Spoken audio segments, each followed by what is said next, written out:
Hello, the world. Wow, there's a lot of like staticky background noise.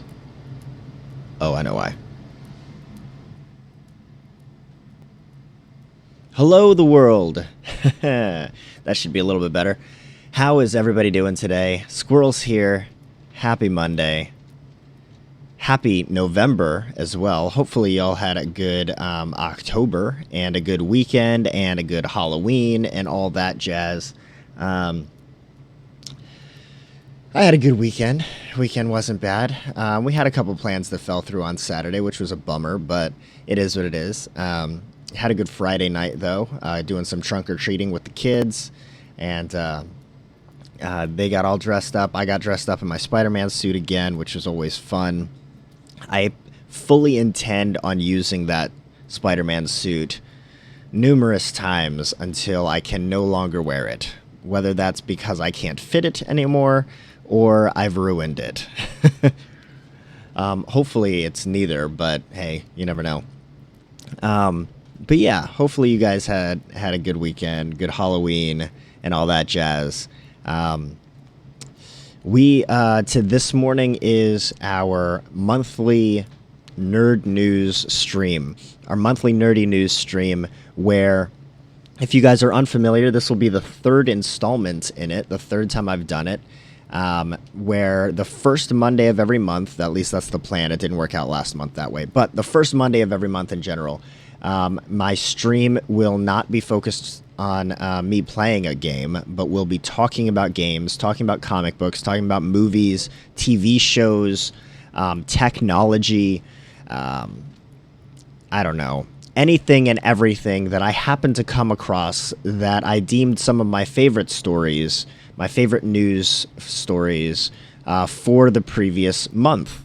So in this case, we did our last nerdy news stream like 2 or 3 weeks ago. So the stories we're talking about today are only going to be covering for the last 2 or 3 weeks. For the last 2 or 3 weeks. So not a lot of time, but a lot of news came out in the last couple weeks. 2 or 3 weeks. I don't remember exactly how long ago it was. I believe it's probably closer to 3 weeks at this point, but a lot of stuff happened. So before we dive into it, before we dive into the news that you can see right over here, by the way, I got a new setup for the nerdy news stuff. I'm going to try to change things up a little bit as we go forward. But for at least today, I think this is going to work. You'll see what I mean as we go along. But before we get started here, I want to mention the Golden Acorn for this week. The Golden Acorn for this week is number 11, which is actually a Japanese proverb. Golden Acorn number 11 says, "Fall down 7 times, stand up 8." Fall down 7 times, stand up 8. Folks, we've had a few golden acorns around perseverance, around moving forward. We're going to have several more around moving forward just because, this is when you're trying to encourage someone or someone is trying to encourage you. A lot of times the encouragement is needed because we've fallen, because we've stumbled, because we've reached a roadblock. Because life tends to hit hard sometimes. In this case, be prepared to stand up. Be ready to get back up. Be ready to move forward. Have the momentum and use it to continue to press onward. Japanese proverb here, fall down 7 times, stand up 8. Fall down 7 times, stand up 8. I hope that I can be an encouragement to you today and this week is Golden Acorn number 11. And if you'd like to see me dive a little bit deeper into these golden acorns, be sure to check out the YouTube channel where I post golden nutcracker videos, which are just a handful minute videos where I dive into the golden acorns. Crack open the golden acorns, if you will. So those golden nutcrackers are posted to that YouTube channel, as well as some exclusive content that I've been working on that I'll be posting as soon as it's ready. Additionally, I've got some more new content that I I'm going to start working on this week for that YouTube channel. So there's really a lot of things planned for it, between movie and comic book and TV show reviews to to all of the past broadcasts on here, of course, delegated into playlists, to tutorial videos, short little tutorial video segments that I'm going to start uploading here soon, as well as I've decided this weekend that I think there are a number of games that I play, or that I have played, or that I've started on stream that I enjoy, but I don't think necessarily that you guys enjoy watching them live as much. So if I can find time to play outside of my streaming hours, then what I'm going to do is I'm going to try to record episodically some of those games and upload them exclusively to the YouTube playlists. So if you'd like to continue seeing me play variety of video games that I don't necessarily Twitch stream, but that I have played once or twice before, then that's also another reason to start checking out that YouTube channel for more exclusive content coming soon. But guys, good morning. So, let's see. That's that. Additionally, if you're looking for some encouragement or some another place, another outlet where you can find all the ways to get a hold of me, whether it's past playlists, the YouTube channel, or some of my health-conscious side of shop, then do check out the website at skwirls.tv. You can also reach me at info@skwirls.tv as well. If you ever need any one-on-one encouragement, or you need me to pray for you, or you just want to talk, or you need just somebody to listen, whatever the case may be, you can also check me out on that site or at that email address, info@skwirls.tv. Or you can always DM me at any one of the socials, which I think... social? Yeah, I guess I just changed the output for that command to just remind you that you can check out all my socials on the about section of the Twitch channel.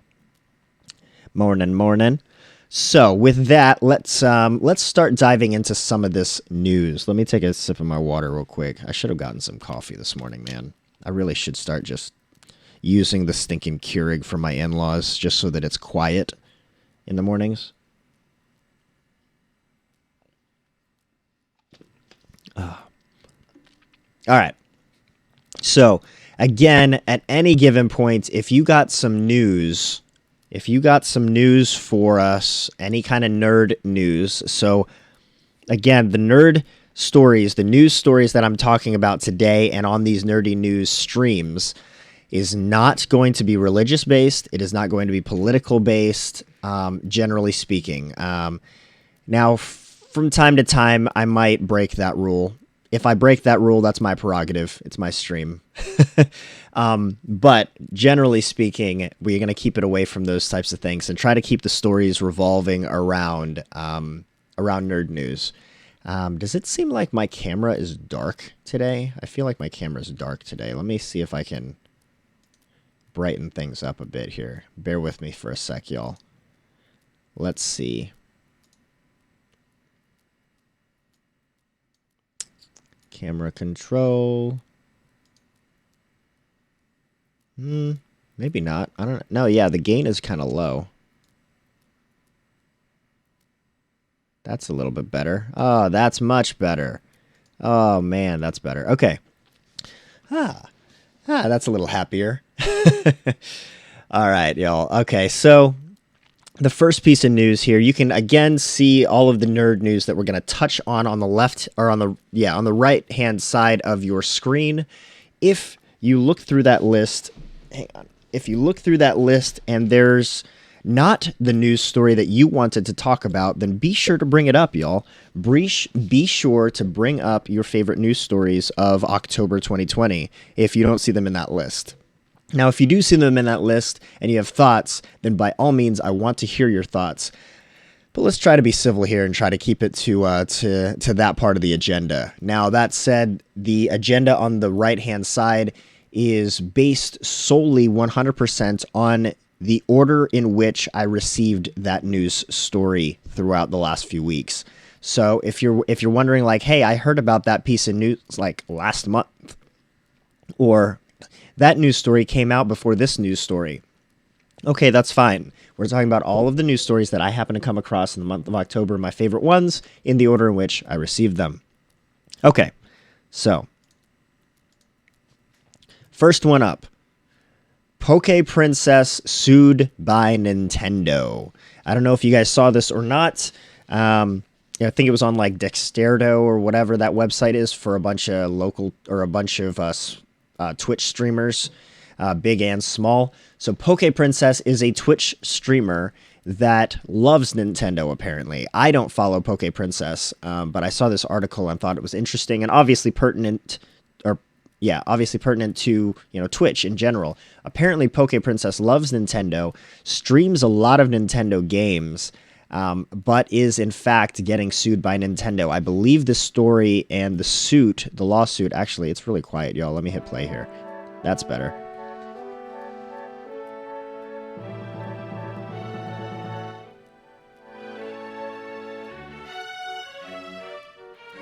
All right.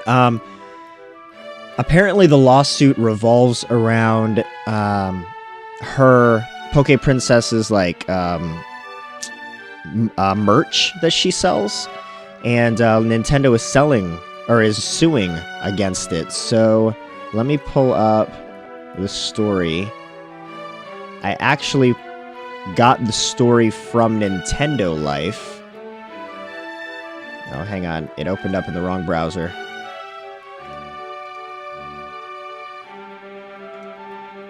Alright. I got a lot of things going on this morning between my 2 monitors instead of 3.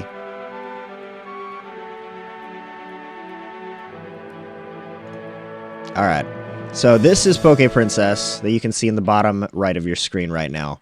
So some of that merch has like Pokeballs on it, like this right here has a Mew on it.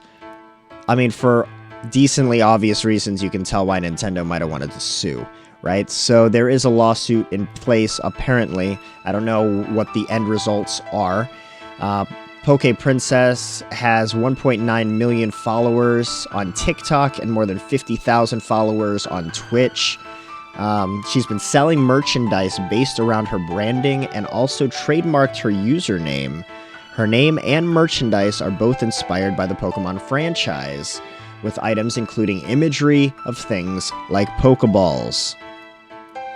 So, since then, she did speak to Twitter, and she said, "Reminder to please be kind to Nintendo and not harass them. I am on Nintendo's side, and even though I showed emotion about the name change, I still respect and understand why I did what I had to do. I love Nintendo, and so should you." And that's a statement directly from Digital Princess, which is her name now, Digital Princess instead of Poke Princess. So I imagine a lot of her merch is going to be taking a change in design if it hasn't already. So that was Poke Princess / Digital Princess. Not a lot to say on that story other than if you're going to sell merch, folks, it's got to be original stuff. The last thing you want to do in any kind of business is make money off of somebody else's things. And unfortunately, Digital Princess learned that the hard way. Yeah. So, and that revolves around a lot too, like the music that you're hearing right now, right? Like, this is clearly some Mario theme. Right? Like, this is clearly a Mario theme. Now, I just put on a playlist on Spotify that was like instrumental video game themes. But a lot of folks put on whatever music they want, right? And I try to keep things mostly instrumental or calming or not copyrighted. But in any regards, if I was to try to monetize this video right now, then that would be a problem, right? Because I've got music in the background that isn't my own. Therefore, I would have to pay royalties on whoever created this music. Which is why a lot of Twitch streamers strongly recommend websites like Ben Sound and others where you can get royalty-free music. for free or cheap. So I know there's a big hubbub right now in the Twitch community around cracking down on not royalty-free music, copywritten music. If you're one of those that have suffered because of it, then I feel for you. But ultimately, you know, the music's not yours, right? So something to, I don't know, lessons to be learned, lessons to be had, right? All right. Next piece of news here.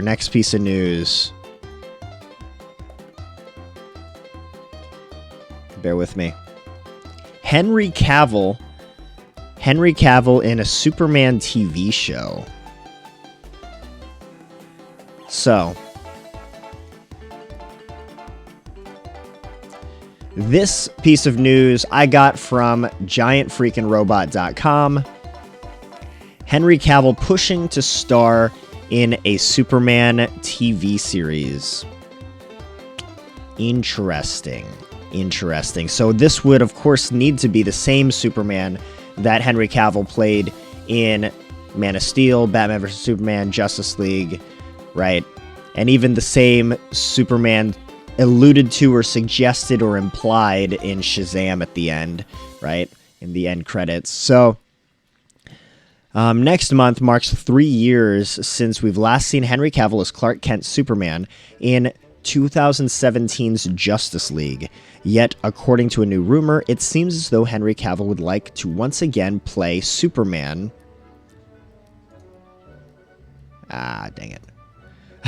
In the future. Now, this is not new news, right? Henry Cavill has voiced his opinions around the character of Superman numerous times to news outlets and in interviews. He wants to continue being Superman. There is no doubt in anyone's mind that Henry Cavill wants him to continue being Superman. And in my honest and humble opinion, I would love for him to get the shot to continue playing Superman. I think he did a great job with the scripts that he was given. He obviously looks the part. And his acting chops are warranted, right? Like, he's been in other things that have obviously proven that he can do a decent job, particularly at action roles, right? Like, he hasn't really been in a ton of other things outside of action roles. But, I mean, he's been in a few things. Like, he was in, like, a horror movie, like, way back when, and a couple dramas here and there. But for the most part, he's most renowned for his action roles, right? Not obviously, he does a half-decent job at it. So I think he would do fantastic if he'd continue, but nonetheless, this article isn't about Henry Cavill's desire to continue being Superman. In a rumor from We Got This Covered, which We Got This Covered has a lot of rumor stuff, Henry Cavill has supposedly talked to Warner Brothers about the possibility of headlining a Superman TV series, which would air on the HBO Max streaming service. Earlier this year, Deadline reported that Henry Cavill was interested in reprising the role of Superman, but not in his own standalone film, leaving it theorized Cavill might appear in future cameos. Now, that rumor I already think covered in the previous, in our previous Nerdy News stream, that rumor, where Cavill would be coming back to the DCEU, the DC Extended Universe, the movie universe of DC Comics. He would be coming back in future cameo films, or cameos in future films. But this isn't about that. The article didn't mention in what form Cavill would appear again as Superman, but outside of cameos, a television series would certainly make sense. So this is 100% speculation, but it would be kind of cool.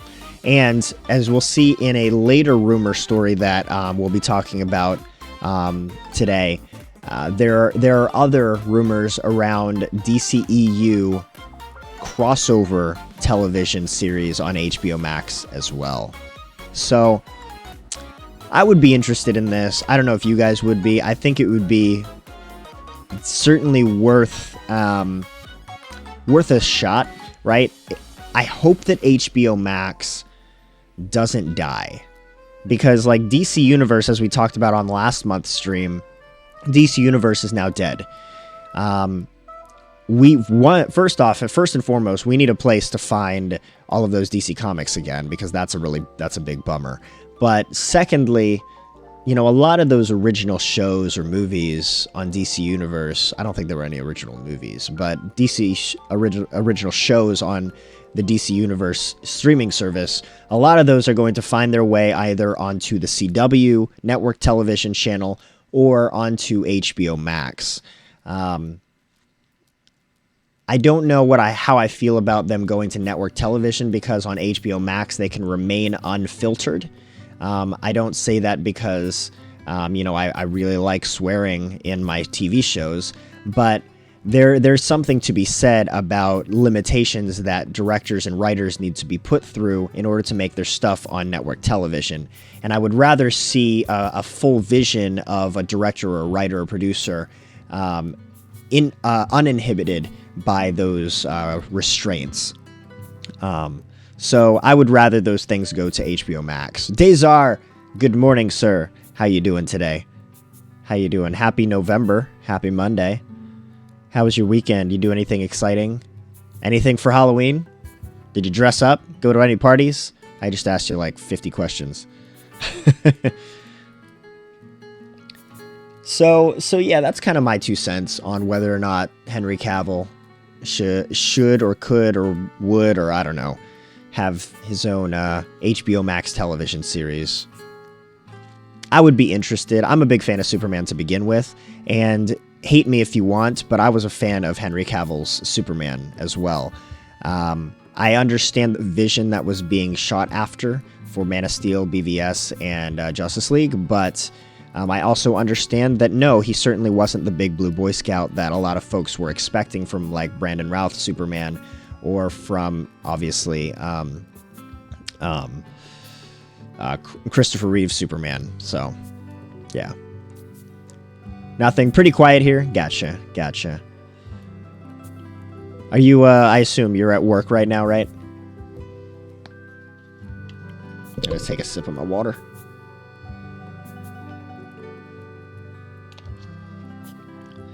All right. Next story. The next story. Let's close this one out. And again, of course, if you have any thoughts on any of the stories that we are bringing up, certainly don't hesitate to share your thoughts. And again, if you don't see your story on the right-hand side there, then feel free to bring it up at any point. And if you do see your favorite story, then feel free to voice your thoughts when we get to that one. All right. Dezar, obviously we're doing the Nerdy News monthly stream today, first Monday of the month, and these are all the stories that were my favorite ones that I happened to come across that had nerdness in value over the last few weeks. I am working, sadly. Gotcha. Womp, womp. Change things up a little bit today. I've got a little running feed on the right-hand side so that anybody joining, I don't have to constantly reiterate all of the stories that we've already covered. You can see them, all the stories we have covered, will be covering, and what story we're currently covering. So on that note, let me go to the next one here. Final Jeopardy with only one contestant. Final Jeopardy with only one contestant. This one was hilarious. I happened to be watching Jeopardy with my family when we saw this happen, and all of us made the note of like, wow, I've never seen that happen before. When was the last time that happened?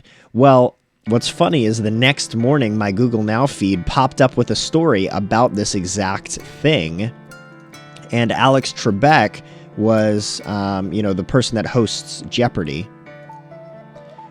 Alex Trebek was actually interviewed a little bit after the show on this, and he specifically said, I cannot recall the last time. So it was a game for the record books on Tuesday, and again, and this is actually coming from Yahoo Entertainment News, this particular story here. It was a game for the record books on Tuesday's Jeopardy, as only one of the 3 contestants advanced to the final Jeopardy round. One contestant advanced to the final Jeopardy round. Even host Alex Trebek was surprised by the turn of events. The stage looks like a really lonely place right now, he said to the remaining contestant, Kevin Walsh. I cannot recall the last time we only had one player in Final Jeopardy. And then a bunch of people took to Twitter as well. I've never seen only one contestant make it to Final Jeopardy before. Big day, y'all. Only one person qualified for Final Jeopardy, and my family screamed for 30 seconds straight. I don't know if I would ever scream about anything on Jeopardy, but you do you, you guys. You do you. In all my years watching Jeopardy, a very exciting thing happened on tonight's episode that I can't ever recall seeing before. At the time of Final Jeopardy, only one contestant was left standing as the other two were in the negative. Mind-blowing. Well done, Kevin. That was on 10/13/20. Peak of 2020, there's only one contestant for Final Jeopardy, and so on and so forth. Not a lot to say here. It was just funny. Not a lot to say here. It was just kind of funny how that turned out. Yeah, because you have to have, I think you have to have at least something. You have to be in the positive in order to get to Final Jeopardy, and then they allow you, if you don't have $1,000 to your name in the game, then I think they still allow you to wager up to $1,000. So if you're in the positive but don't have more than $1,000, you're in Final Jeopardy and you're risking $1,000, basically. But yeah, that was just kind of funny how that worked out. Kind of funny. You all watch Jeopardy? Or am I like one of the only people of my generation that still enjoy that show? Dazar, I realize that you're not necessarily part of my generation. That's not me knocking on you. That's just me saying that I recognize that certain folks that watch me aren't necessarily part of my generation. So that's not me making an assumption. But I do realize that most of the folks that watch are close to my generation, if not even younger. But I don't know how many people still watch Jeopardy. I still enjoy Jeopardy. I get a lot of enjoyment and satisfaction when they give the answer and I'm able to give the question and I'm correct. Unfortunately, more often than not, I wind up only knowing the correct responses when the contestants are all like young college students. But it is what it is. All right, so that was a nice little break story there. All right, so the next one here. Do you guys watch Ninja Warrior? I don't know who watches Ninja Warrior, how many people watch Ninja Warrior. I don't know if Ninja Warrior is popular outside of the United States at all either. But in the States, I don't know. I know a lot of people that watch Ninja Warrior, and there's this guy that's been on Ninja Warrior numerous times in the past, or at least a few times anyway. And every time he's on Ninja Warrior, his hair is on point, he's in a 3-piece suit, and he does the full course in his 3-piece suit, or at least most of his 3-piece suit. I think on this particular episode or run of Ninja Warrior, by like the halfway point after the warped wall, he actually removed his jacket and continued on with the rest of his suit. But this particular guy, let me pull up the story here. We were watching Ninja Warrior when this happened as well, so that was kind of exciting. Here we go. American Ninja Warrior contestant pulls off an incredible move while wearing a 3-piece suit. All right, watch this. Let me switch over to this, and then we'll watch it here. Check this out, you guys. Ready? Oh wait, no. Is this not the actual video? No, that's just a GIF. That's just a GIF. I thought that was going to include the actual. Let me hit story continues here. It's got to be here. They got to show a clip of it. Where's the clip? No? Is it going to be here? Oh, here we go. Yeah, this is the clip right here. Here, let's mute things. So this is the guy.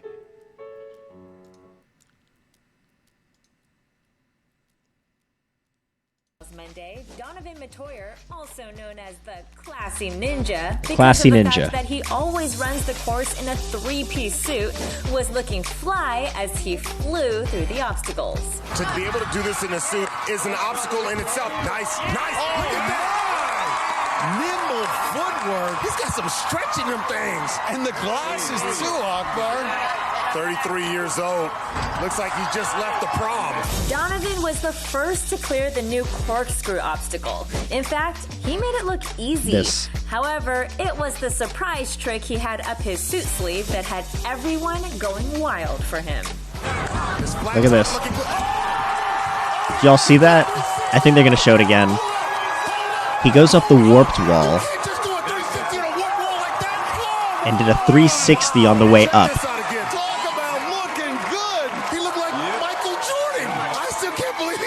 Like, what? Donovan's epic 360 spin while reaching the ledge of the warped wall had viewers on Twitter in total disbelief. One person tweeted, "I don't know if anyone's going to beat the classy ninja's 360 up the wall." While Donovan unfortunately did not make it to the buzzer at the end of the course, as he was done. He was out of during the energy, couldn't make it. He still finished in 8th place, which That was very, very impressive, y'all. Like, that was an insane feat to behold.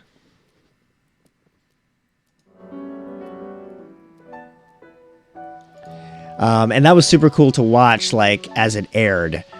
So my younger son, Declan, he's the one that I call Gotham.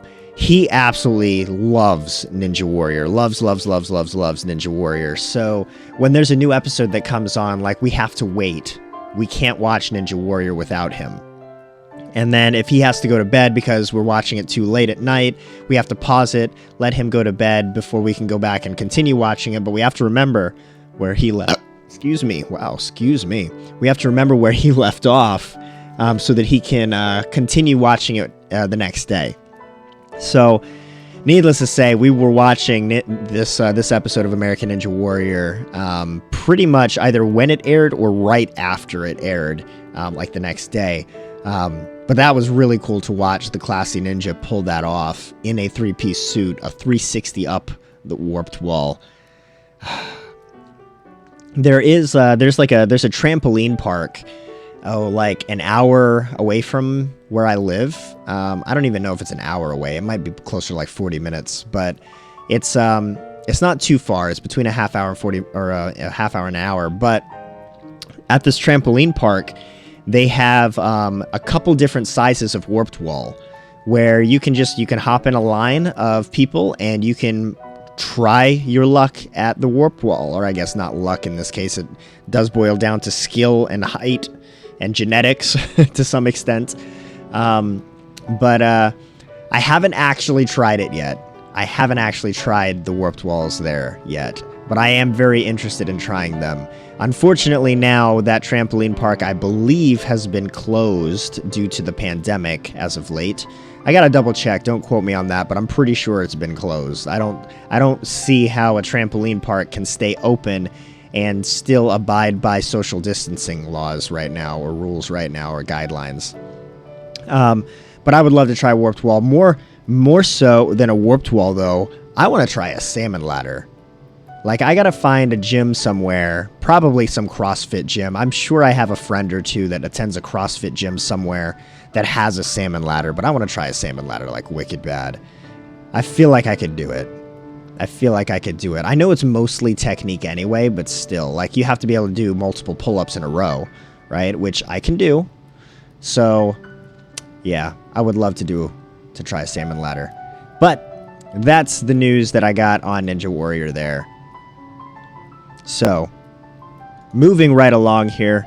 We're not even halfway through, so we got to keep moving. The Monster Hunter movie trailer. Oh, I just realized I'm not on this anymore. That's better. That's the way that's supposed to look. You're not supposed to see that I have a slideshow with a green screen. That's how I'm doing this, you guys. It's with a PowerPoint slideshow. Yeah.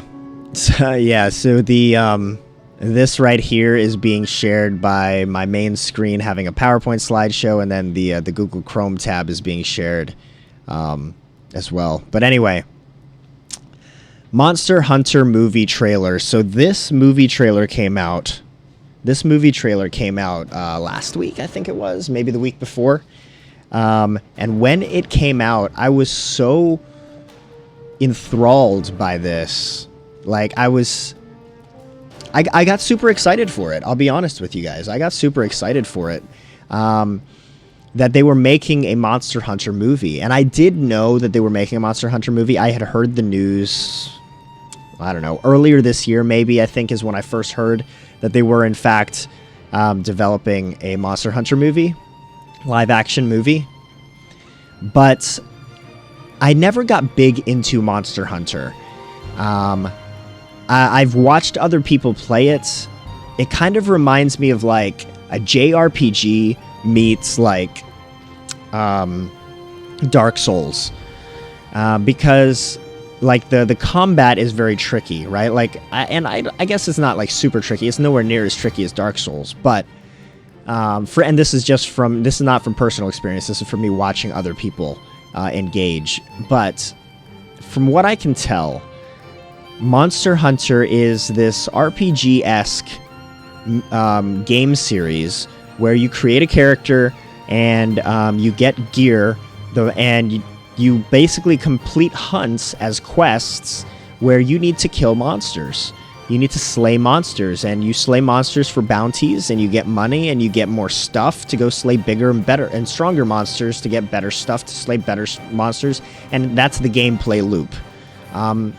It can feel very grindy for people that don't know what they're in for.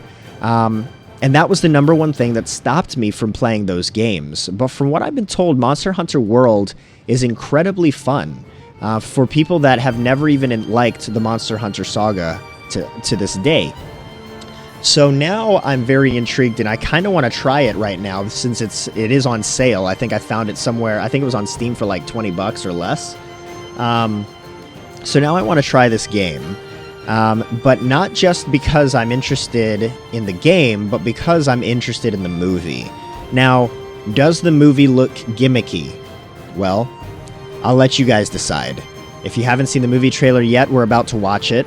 But does it look gimmicky? Sure it does. It's about a video game where people slay monsters. There are only so many ways that you can make that look not cheesy, right? But they got some good actors in it. So with that said, let's take a look at the trailer here. Monster Hunter exclusive trailer. This is on IGN. We love the new apartment. There is a bit of All right, there's an ad here.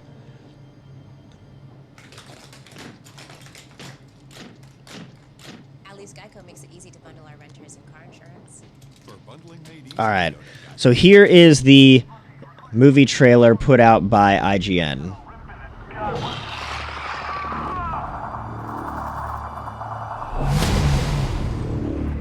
Captain, do you have any idea what those markers are? They look pretty ancient. The tracks end here. It's definitely Bravo team. They don't just disappear.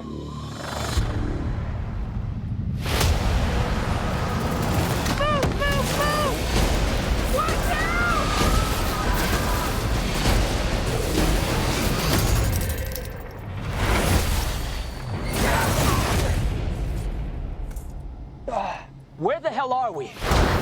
That lightning, it hit those markers and it took us somewhere.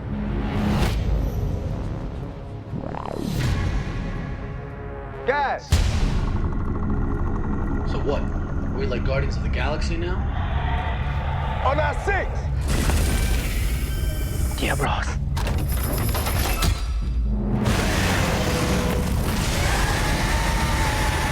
Holy shit. Based on the worldwide phenomenon.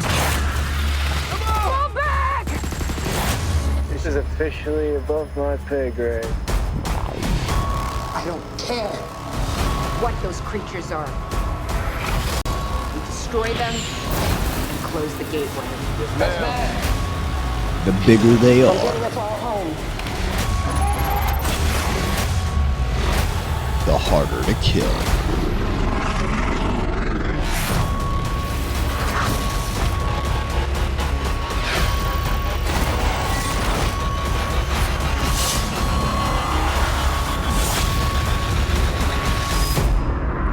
Monster Hunter.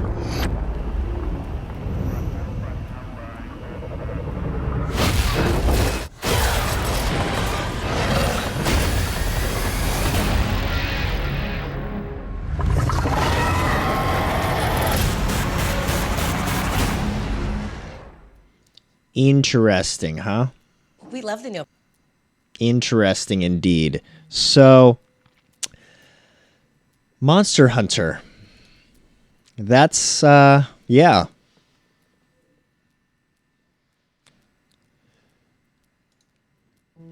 Now they got Mila Jovovich, the actress there, that lead actress, which I find. When does that come out? It said only in theaters in December, so it's not going to any streaming services, and I find that really interesting. And I was going to talk about this too, yeah, but it's apparently coming to theaters in December.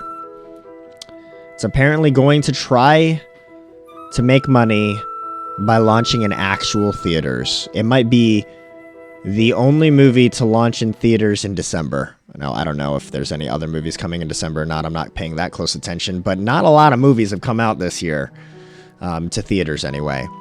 And not a lot of movies have come out in general. But it looks pretty good. Mila, or Mia, or however you say her name, Jovovich, was the lead actress in, I believe, wasn't she the lead in the original, or the older Resident Evil movie? Live action movie, as well as I believe she was the actress in The Fifth Element as well, if I'm not mistaken. Let me look up real quick.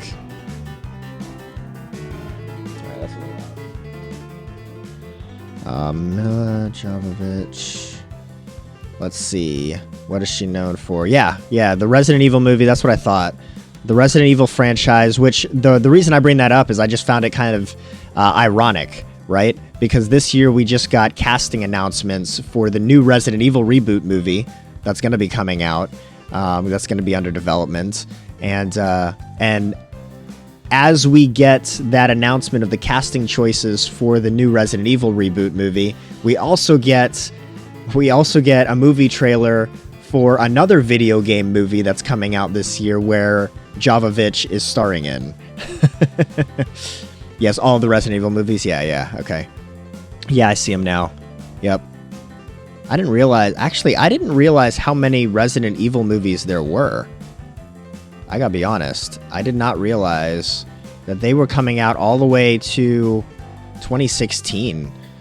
I think the last one I saw was maybe Retribution. No, I don't even know if I saw Retribution in 2012. I'll have to watch them, just to say that I did. Yeah.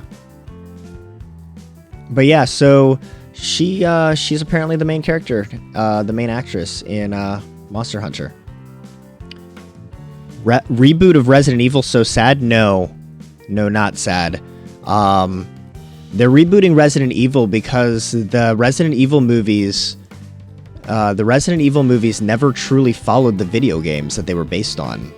They kind of followed the video games they were based on, but almost every movie that came out got negative reviews from its fan base.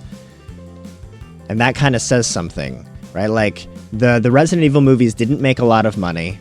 And they didn't make a lot of money, I think, after the first one, because after the first Resident Evil came out, the video game fans of the series of Resident Evil realized that this wasn't their Resident Evil they were expecting. So every subsequent sequel that came out didn't make as much money. I don't know why they kept making Resident Evil movies, to be honest. I think the studio just wanted to see them make a comeback in finances, but they just didn't see a return on their investment, I think. Which is why there's a reboot movie. The reboot movie is going to be based on the first two Resident Evil games. I don't know how that's going to work, basing it off of two Resident Evil games, unless maybe it's going to be mostly based off of two, with flashbacks to Resident Evil 1. I don't know, but the Resident Evil movies were Resident Evil is first and foremost one of the biggest video game franchises as it relates to the zombie genre. So I think the reboot movie is overdue, especially if you're saying there were 6 Resident Evil movies.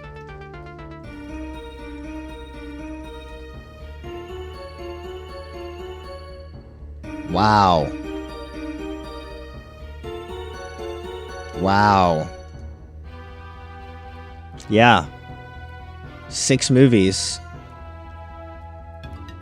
I did not realize that there were 6 movies. In fact, now that I'm realizing that, I definitely did not see Retribution, because now that I'm seeing it, I saw Resident Evil, I saw Apocalypse, and I'm pretty sure Extinction was the last one that I saw in 07. I don't think I've seen a Resident Evil movie since I've been in college, or since I've been out of college.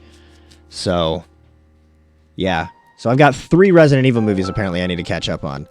But anyway, this is supposed to be about Monster Hunter right now. We did talk about the Resident Evil casting choices for that movie, though, last monthly stream, last Nerd News, like 3 weeks ago.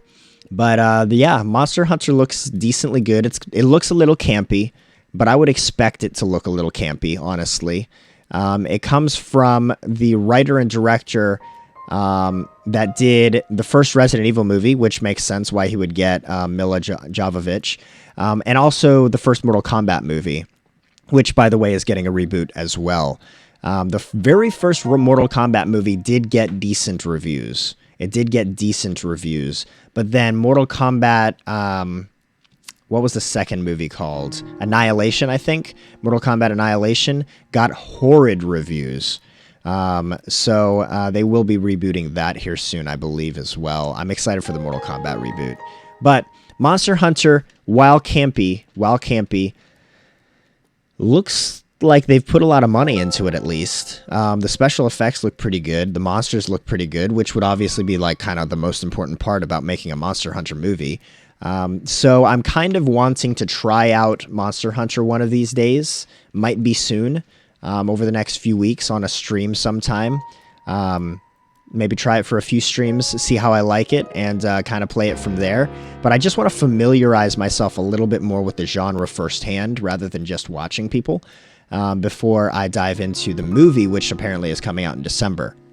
So, yeah. I'm excited about it. It looks half decently good. Alright. Next story here. Next story. Static Shock movie. Now, this one doesn't have a trailer. This one does not have a trailer. Let me pull up the story. This is more of an announcement piece of news here. Michael B. Jordan producing Static Shock film for DC. Michael B. Jordan from Black Panther and Creed has signed on to produce a feature film based on DC Comics' Static Shock. According to The Hollywood Reporter, Jordan will produce Static Shock via his production company, Outlier Society, which has a first-look deal with Warner Brothers Pictures. Jordan joins Milestone Media's Reginald Hudlin, who revealed at DC Fandom back in August that serious conversations about developing a Static Shock movie were taking place, and that it would be a theatrical feature film. I'm proud to be a part of building a new universe centered around black superheroes. Our community deserves that, Jordan said in a statement. Outlier Society is committed to bringing to life diverse comic book content across all platforms, and we are excited to partner with Reggie and Warner Brothers on this initial step. The Hollywood Reporter explains a multi-platform franchise is on the table should the Static Shock film prove successful. Very interesting. Now, most of my exposure to Static Shock has not been through the comics. It was primarily through the cartoon television show. Does this mention it? Yes, on the Kids WB from 2000 to 2004, an animated, and it was part of the DCAU, the DC Animated Universe. So it was part of the same universe that ultimately started with Batman the Animated Series and came eventually to Superman and the Justice League Animated Series, and Static Shock was part of that DC Animated Universe. So that's where my exposure for Static Shock kind of came from. Awesome character. Of course, they mention, if you're unfamiliar with Static Shock is a black superhero. He's a kid. I believe he's adolescent age, preteen, teenager somewhere in that time frame. He's either middle school or high school. I say middle school. I know most young superheroes are typically teenagers, but for whatever reason, my memory suggests that he was like in middle school when he first got his powers, but don't quote me on that. If you're more familiar with Static Shock, by all means, bring him up in the chat. But he, as the name suggests, he has electric powers, electricity powers.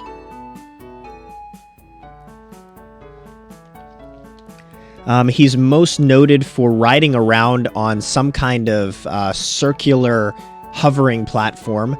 If memory serves me right, I believe he first used like a trash can lid, like a metal trash can lid, and shocked the trash can lid so that I guess it was using static electricity to hover above the ground, and he could like fly around on it.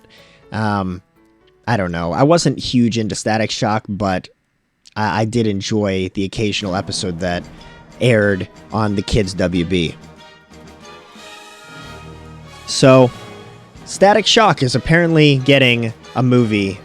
No announcement for when it's coming out. Obviously, this is just an announcement that it is happening, but take that with a grain of salt. As we all know, a lot of movies, particularly in the DC realm of comic book films, tend to sit in development for a very long time. So we'll see. We'll see what the future holds for Static Shock yet. Next up, you might recall that on our last nerd news, our previous nerd news, we covered some casting rumors for the Spider-Man 3 movie that may or may not include some of the other Spider-Man actors in the past, like Tobey Maguire and Andrew Garfield, joining alongside Tom Holland in the next sequel in the MCU Spider-Man. Well, Sony has apparently responded officially to the rumors of casting Tobey Maguire and Andrew Garfield in this next movie. So if I scroll to what they actually said, what they said is... There it is. In response, one Sony Pictures representative gave the short and simple answer of, quote, those rumored castings are not confirmed, end quote. Now, why is this a big deal? Folks, let's think about this logically. If this is actually a Sony Pictures representative, and these casting rumors were false, and then the representative would go outright and say that the rumors of castings are false. Right? The studio has everything to gain by shutting something down before it gets out of hand. Right? The last thing they want is for rumors and speculation to go out of hand and everyone to get all excited that other Spider-Men are going to be in this movie, and then the first trailer comes out only to realize that they were all unsubstantiated and that's not what's happening whatsoever, and then you have an entire fan base that was looking forward to a movie that isn't going to be anything that they were hoping for. It could still be a phenomenal movie nonetheless, but hopes got up for no reason.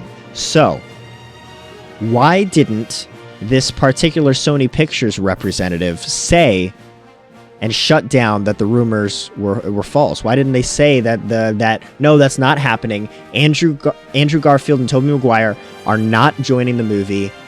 Don't get your hopes up. It's not happening. Like, that's not what this movie's about. Why didn't they say that they're false? Instead, they said the rumored castings are not confirmed. That basically just says... That doesn't say they don't know. Obviously, they know something. But they know enough to say that we can't deny it because something's happening. They just can't confirm it because maybe Andrew Garfield and and Tobey Maguire haven't signed on the dotted line yet for that contract. That is what the speculation is right now.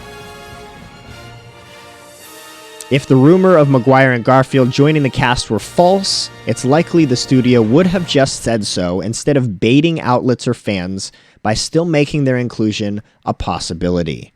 This means that either Sony is still considering these castings, or that talks with the two actors are ongoing, which would actually make the rumors unconfirmed, in fact, yes. At minimum, it implies that the two actors certainly haven't yet signed onto the project. Right. Like, officially, that means that Tobey Maguire and Andrew Garfield haven't signed on the dotted line, but it suggests that it's still possible.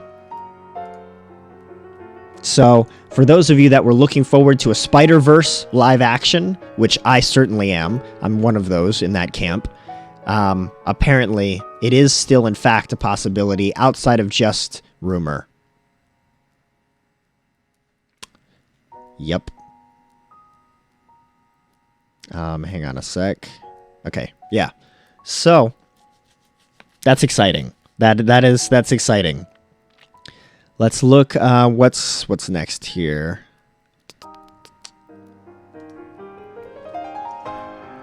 Ah, yes.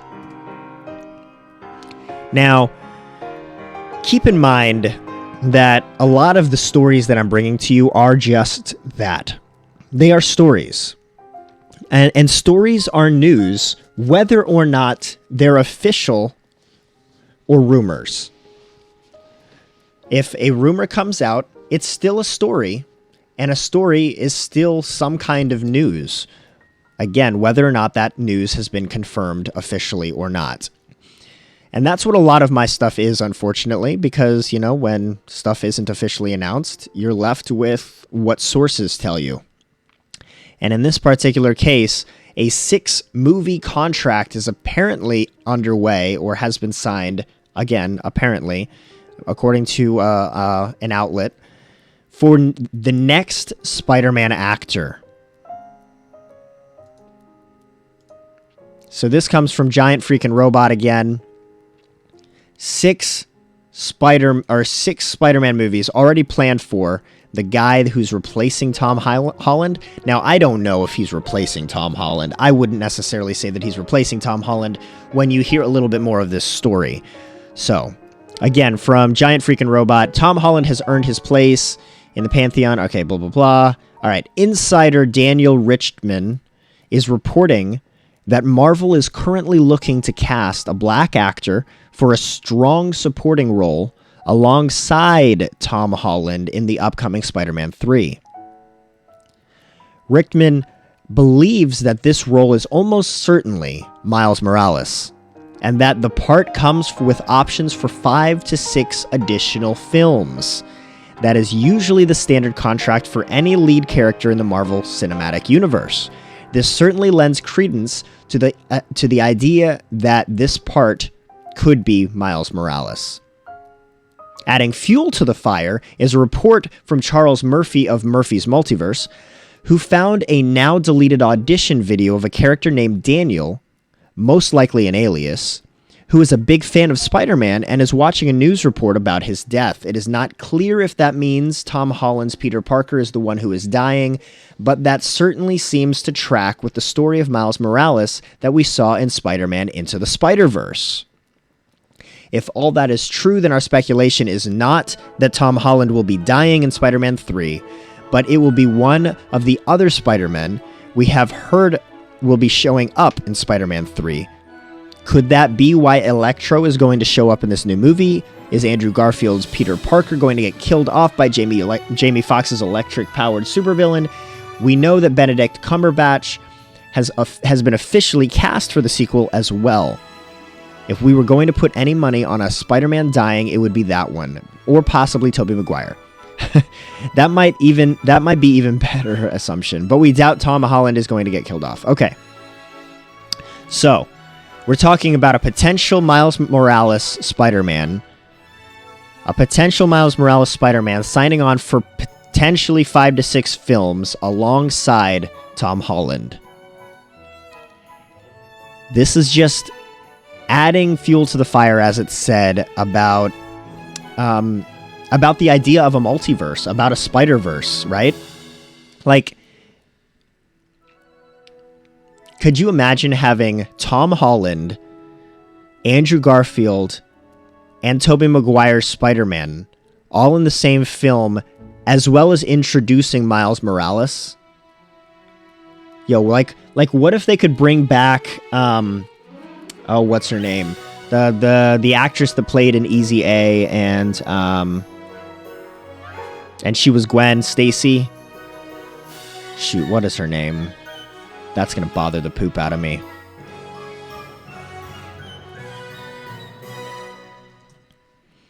That's gonna bother the crap out of me. Yeah, Emma Stone. Emma Stone. What if they brought back Emma Stone and she was Spider-Gwen? Like, wouldn't that be awesome? So then we'd have 3 Spider-Mans. Well, technically 4 if you count Miles Morales, because his name was just Spider-Man, right? Wasn't it? And Gwen Stacy. Wait. No, wait. That's 3 Spider-Men, Miles Morales, and Gwen Stacy. Yeah, 5, right? That would be nuts. That'd be so cool, though. That would be pretty cool. So that's exciting. That's exciting. Obviously not official. Still a rumor, so take it with a grain of salt. But it's news. It's still news. Yeah. What song is playing right now? Is this like a Zelda? Yeah. Okay, it's like a version of Zelda. All right. Next up. This one really did happen. This is real. This isn't a rumor. This is something that actually happened. And we're going back to the realm of video game movies. This movie series, though, or this video game series, I'm not sure if I'm actually going to play. I know that it's really popular and really good and a top-selling video game franchise, the Uncharted franchise. I understand that, but to be honest, folks, they're not like my type of game, so I don't think I'll be playing them. But if you weren't familiar already, Uncharted is having a movie come out. They are in the middle of filming right now. I do believe they're in the middle of filming right now. Sony Pictures putting out live-action Uncharted movie. And the role of Nathan Drake is being played by Tom Holland, for those of you that were not familiar. So Tom Holland is, of course, the latest actor playing Spider-Man right now in the MCU. Kind of ironic, we went from a Spider-Man news to Tom Holland in Uncharted. So Nathan Drake being the main character in the Uncharted movie, in the Uncharted video game, or video games, I don't know. Again, I'm not that familiar with the Uncharted games. But apparently, the original actor that voiced Nathan Drake in the Uncharted video games, his name is Nolan North. He was seen on set chatting with Tom Holland on the set of Uncharted. Look at that. That's kind of fun, right? Like, that's kind of fun. All right, so those are just some set pieces there, but that's Nolan North, the original voice actor for Nathan Drake in Uncharted, chatting with the actor Tom Holland, now playing Nathan Drake on Uncharted. So not a lot of news per se there. There's not really an announcement there, but still kind of cool.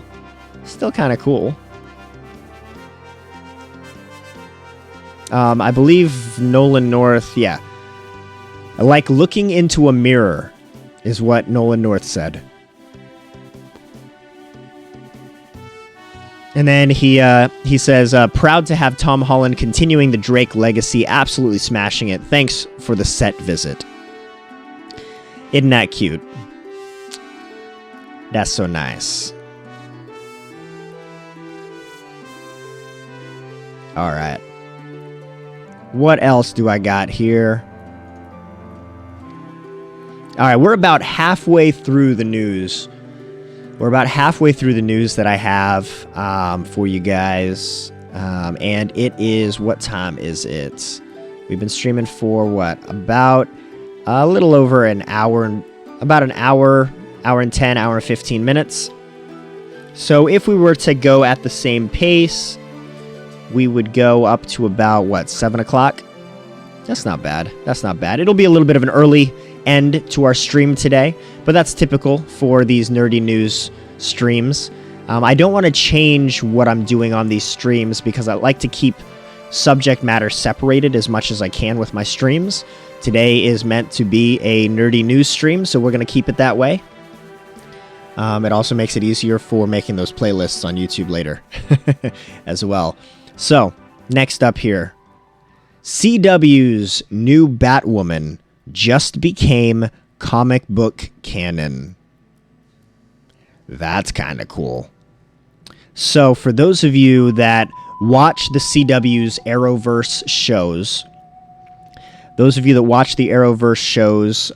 which, you know, it would include Arrow, about the Green Arrow, which, by the way, Arrow is no longer airing. Arrow ended last year. So Arrow, The Flash, Legends of Tomorrow, Supergirl,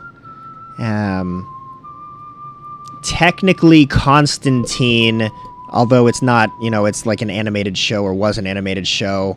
After it tried to be a live action, it didn't make it. It got canceled, but they threw Constantine in there because of the multiverse that was flattened in Crisis on Infinite Earths. Black Lightning is now part of the Arrowverse as well. And I have a feeling, don't quote me on this because it's not official, it hasn't actually happened yet, but the shows on DC Universe are technically part of that multiverse now too, as well as some of the movies. In fact, all of the movies. They actually, oh man, this is going to take me back to talking about Crisis on Infinite Earths again in the Arrowverse, but basically, they suggested that every movie and TV show related to DC Comics characters is in some way, shape, or form part of the multiverse and therefore, in part, canon. Now, that said, let's move on to this piece of news. If you want to talk about that more, we can absolutely talk about that. I'm excited about that, and especially what that's going to mean in the upcoming Flash movie, which we can talk about a little bit more on the next one here. But for now, CW's new Batwoman just became comic book canon. Batwoman is part of the CW, part of the CW shows. In, I believe it was two crossovers ago. I believe it was two crossovers ago. Across the Arrowverse, they introduced Batwoman by going to her Earth, was it going to her Earth? No, it was. I don't know. Anyway, I don't remember the exact details around it. But they came across Batwoman. They came to another Gotham Earth, met a really grumpy Batman, who was actually played by Kevin. Was it Kevin or the voice actor that did DC Animated Universe Batman? But anyway, I keep getting sidetracked here.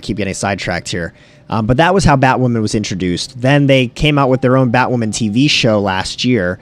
And now we've ended that Batwoman season, and it was announced early this year that the original Batwoman actor or actress that played as Kate Kane, who is comic book canon, character that is Batwoman, by the way, in the comics, Kate Kane, the actress that played Kate Kane is not coming back to the show.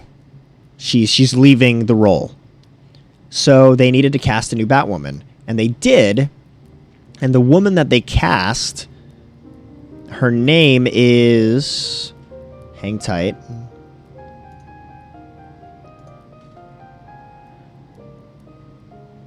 What song is this? Oh, Wonderland. Okay, Wonderland. Anyway. So this woman right here, the character, though, is Ryan Wilder. And the character of Ryan Wilder, to my knowledge, or not even to my knowledge, based on everything that I've read, which I guess would be to my knowledge, she was not a character. She was completely made up by the Arrowverse. She was completely made up by the CW producers and writers or whatever. So Ryan Wilder, so they weren't looking to replace the actress into the role of Kate Kane. They were trying to create a brand new character entirely to assume the cowl for Batwoman, which was kind of exciting, right? Rather than trying to replace the actress and continue on with Kate Kane with a different capacity in a different way, like that could have kind of hurt the role a little bit and the legacy that that the original actress portraying Kate Kane left behind. But instead, they made a brand new character, and apparently in the comic book Batgirl issue number 50, the final issue of the current series coming out later this month, I think it was later in October, so it's probably out now. She had the Batgirl has an interaction with a woman named Ryan Wilder, who is the character's name of the future Batwoman.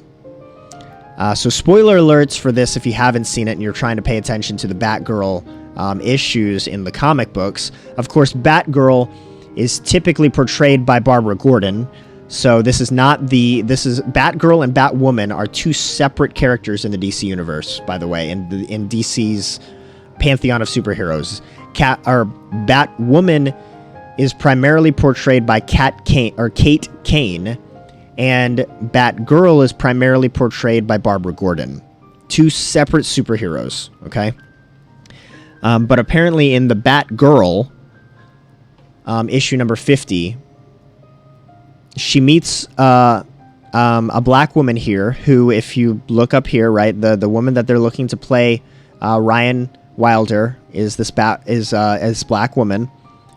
And she says they're just having an exchange. They're just talking back and forth. And apparently this woman's name that she's interacted with, her name is Ryan Wilder. I'm trying to find out where they say her name.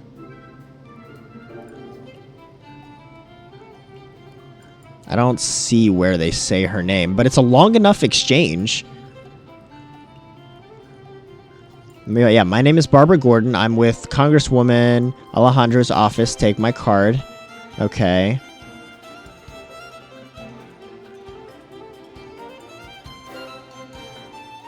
Hey, Ryan, I have so much potential for greatness. Wilder. Okay, there you go. Oh, look, it's Barbara, Goody Two-Shoes Librarian Gordon you were waiting on. And then Barbara Gordon says, hey, Ryan, I have so much potential for greatness, Wilder. Keeping clean, I see. So, like, they have this little exchange, and her name is Ryan Wilder, and she has potential for greatness, according to this comic book issue, which is really, really interesting. Now, she's not featured on the cover. I wouldn't think she'd be featured on the cover here. But very, very interesting indeed. Now, obviously, this doesn't say that Ryan Wilder becomes Batwoman in this comic book. I don't think that would be appropriate necessarily for a Batgirl comic anyway.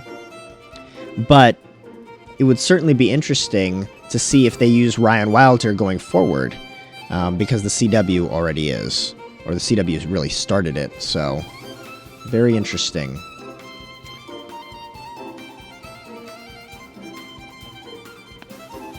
All right. Now, I mentioned I was going to talk about the Flash movie. Mentioned that I was going to talk about the Flash movie when we were talking about Batwoman. So, Wonder Woman has reportedly been attached to the Flash movie. Gal Gadot. Gal Gadot has been reportedly attached to be in the Flash movie. And we're actually going to be talking about Wonder Woman, Gal Gadot's Wonder Woman being attached to something else a little bit later, but we'll get there when we get there. This story, let's see here. Wonder Woman reportedly attached to the Flash. There we go.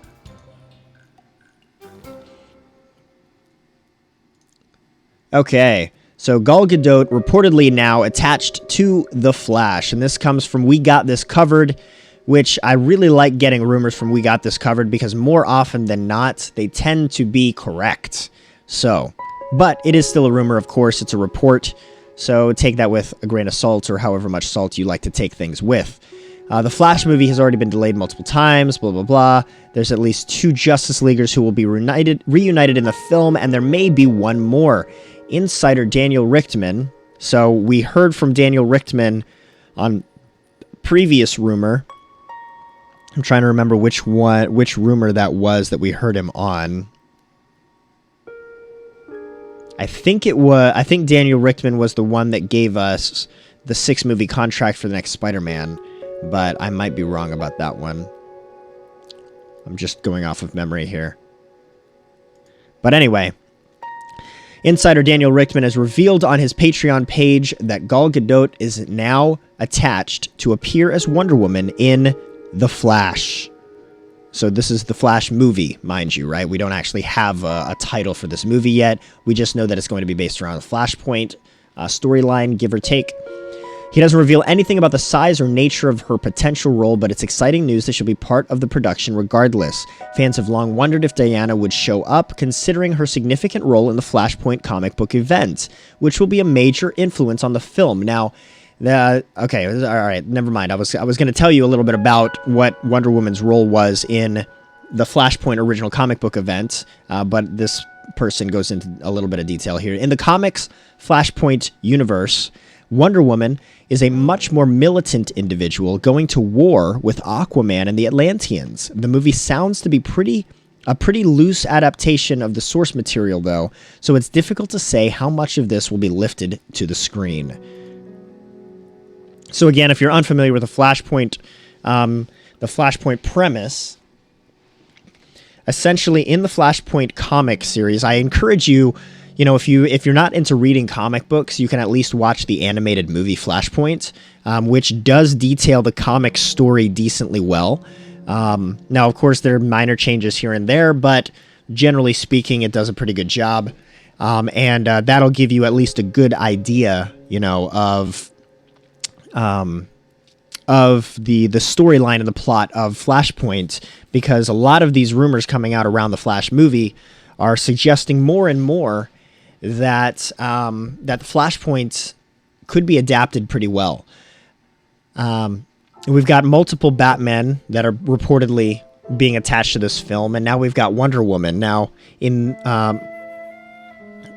if you're unfamiliar with the Flashpoint plot, the basis for it is Flash, Barry Allen, the Flash, goes back in time to prevent the death of his mother, Nora Allen. So he goes back in time to prevent the death of Nora Allen, and in doing so, when he goes back to the future, Nora is alive. He has his parents, and he's got a happy family. However, he no longer has his powers. For whatever reason, he wasn't present for the event that caused lightning to strike him and give him his powers, his super speed, the Speed Force. Because, ripple events, right? Like any movie where you go back in time and change an event suggests that butterfly effects happen. And while the original intended result may actually occur, unintended results typically do as well. And in this case, the Justice League isn't formed, and Batman isn't Bruce Wayne, it's actually Thomas Wayne, because Martha and Bruce were killed in the alley instead that day, for whatever reason. And so Thomas Wayne is this Batman that's on a killing spree, shooting people left and right, and Wonder Woman and Aquaman are not aligned as part of the Justice League. Instead, they are about to go to war with each other. It's absolutely insane. It's a completely crazy universe, so the Flash needs to figure out how to fix things and how to get his powers back, and that's what Flashpoint is primarily about. So, it's really cool to hear that Gal Gadot could very well be a part of the Flash movie.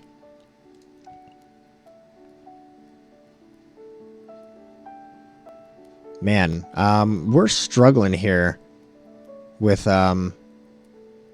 we're dropping some frames. We're dropping some frames, so forgive me, you guys. Forgive me. I'm trying to, I'll try to keep some of these stories shorter, but, I do want to get through them all, because some of these are pretty exciting. Alright. How many of you guys liked my playthrough, or you played through yourself, for the Final Fantasy VII Remake? My throat's also getting super dry right now. Final Fantasy VII Remake could very well have been my favorite installment in the series. Could very well have been my favorite installment in the series. Which says a lot, but it also doesn't really, because I haven't played absolutely every single Final Fantasy game, and even the ones that I've played, I've only played like once or not even beaten. So, I mean, like, bear with me, I guess. You know, take my opinion with whatever you want to take it with. But nonetheless, Final Fantasy VII Remake was absolutely amazing. Pretty sure most of you guys would agree with me. Several folks are putting it as a contender for Game of the Year, although with some of the other games that have come out this year, I don't know if it'll make Game of the Year. It did a great job, though, of getting out of its typical Final Fantasy box and more into the action RPG range, which brought in a lot of new people to the franchise that loved Final Fantasy VII Remake. It did a great job. It confused the heck out of a lot of people that were new to Final Fantasy VII at the end of the game, but nonetheless, great game in its own right. And Brianna White is the voice actress. She's also a Twitch streamer. She is also a Twitch streamer, but she was the voice actress that played, that voiced Aerith in the game. And she did her own Aerith cosplay recently. Which is super awesome.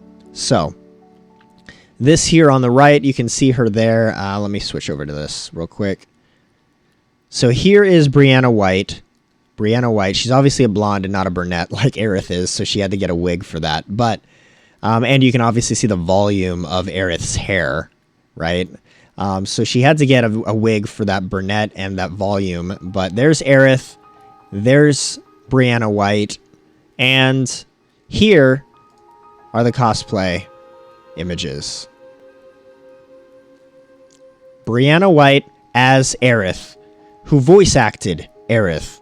So literally, you can see Aerith right here. Fantastic job on the cosplay. You can see Aerith right there. And if you were to hear her speak, you would be hearing Aerith as well. This is literally Aerith in front of us in real life. Kind of crazy. So she did also play Final Fantasy VII Remake. I believe, don't quote me on this, I think she has a YouTube channel with some of those past broadcasts on it. If not, then I think some of her past broadcasts might still be available to find on her Twitch channel. I don't know. Of her playing Final Fantasy VII Remake. She has some touching clips, for sure, that I've seen on some of her social media of her reactions to hearing Aerith for the first time in the game, which is, of course, hearing herself. But it's super cool to see a voice actor or voice actress actually take part in the video game that they voice acted in, right? Like, in Kingdom Hearts, when Kingdom Hearts first came out, we got a lot of fantastic voice actors. We got a lot of big names, I'll say. We got a lot of big names to voice act in the first Kingdom Hearts game, right? Like, Haley Joel Osment was Sora, right? What's his name? Squall was played by David Boreanaz, which is the guy that played Angel in Buffy and Angel, Buffy the Vampire Slayer and Angel. We got Mandy Moore, I believe, voiced Aerith in Kingdom Hearts. We got, oh man, now all the names are escaping me. Yep, we got a lot of top talent, or at least top names, anyway, in the industry to voice act for Kingdom Hearts. How many of them actually played Kingdom Hearts? I don't know. I have no idea. I have no idea. But before Brianna White voiced Aerith, she was already a gamer and a Twitch streamer. In fact, one of her Instagram handles is Rebel Gaming, I believe it is. Something Rebel Gaming, something along those lines. So she has like a brand on Instagram and on Twitch for her gaming. And she voiced Aerith. She had the opportunity to voice Aerith, and that was super cool. So if you're not already following Brianna White, she's obviously a partnered streamer. I find it unlikely that she would be this famous and not be partnered. But do check her out. She's got a very bubbly personality, which is perfect, right, for playing Aerith. So it was a good fit. It was a good fit, and super cool to see her cosplay, in my opinion.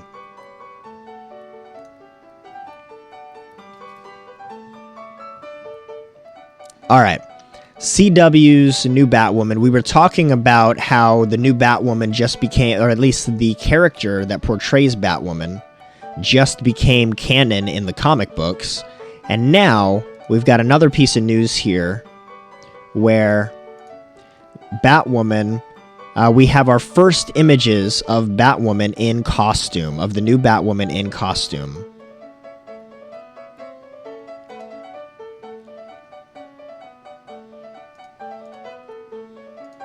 There you have it. All right, let me scroll to a bigger image here. All right. There you have it. Not too shabby. Now they've made a few changes to the outfit. They did make a few changes to the outfit. The belt used to be yellow, I do believe, and the gauntlets were still black. In the original Kate Kane season 1 of Batwoman on the CW, I do believe that was what that was. It's hard to tell. It doesn't look like they're changing her hair color. They're giving her a little bit of red on the bottom. They are giving her a little bit of red on the bottom, but the outfit, the suit looks really good. It looks really good. In fact, I would kind of argue that I like this suit and the way it feels and looks and feels on this actress than I did on Ruby Rose, who played Kate Kane. Now, Kate Kane, played by Ruby Rose, was absolutely phenomenal. I mean, she was the OG, right? But I like the changes they made, and I think they're very befitting for this new take on Batwoman. What do you guys think? Right? I like the red accents a lot. I really do. I think it's going to be good. I think it's going to be good.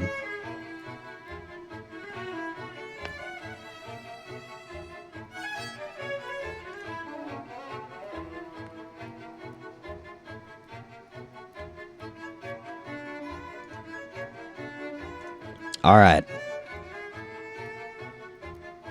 You know, I just thought of something. What if I made a new section on my website for nerd news? Right? Like, I've got a section for gaming, I've got a section for health, and for all of our Golden Acorns on Encouragement site, and then the YouTube has a direct link there as well. Trying to keep everything around encouraging you guys, but I think part of encouraging you guys could be providing you with a one-stop shop for news from a source that you know is going to be family-friendly and wholesome. You know? So maybe I'll do that. Maybe I'll start posting stuff on the website, and it might just be as simple as posting a new link when I come across new news. Yeah, I gotta think. I gotta brainstorm a little bit on that. Let me take a note. Where should I put that note? I'll put it right here. Work on adding news to website? Question mark.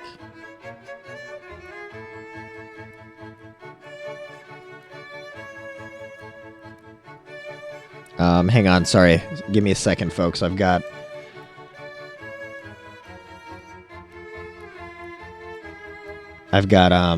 a work email I've got to read really quick. Bear with me, folks. Sorry.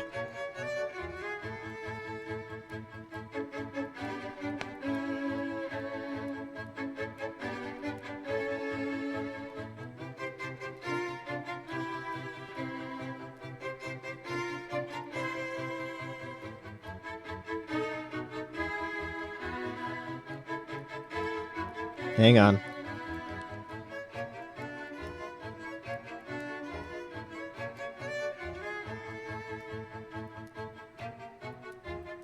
All right. Okay, so sorry about that, folks. Just, when I get a work email, I got to read it. It's work, right? I don't work 9 to 5 or 9 to 6 or 8 to 4 or something like that. I don't have like a shift per se. I do have a shift. Like, I'm at my desk in the office during those hours, but at any given time, I am in sales. So when I get an email, I have to be paying attention to it. When I get a phone call, I have to be paying attention to it. So it is what it is. But anyway, I took note of that, potentially adding news to the website. And speaking of, let's get to the next article here. All right, so we're transitioning away from, just at least for a hot second here, we're transitioning away from superheroes, at least in the DC realm. I realized that a lot of the superhero news that I got is DC related, although, I mean, we had some Spider-Man stuff in there as well. And then we talked about some video game stuff also.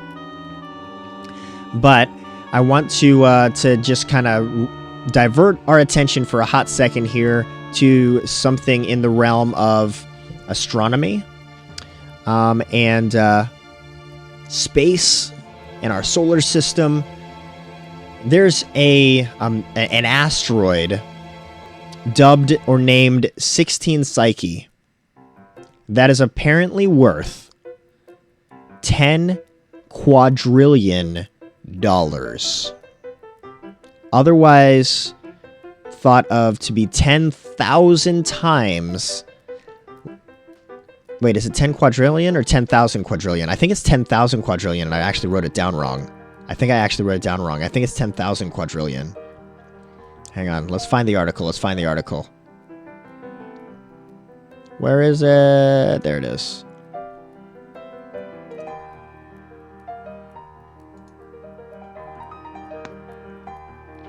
Let's see.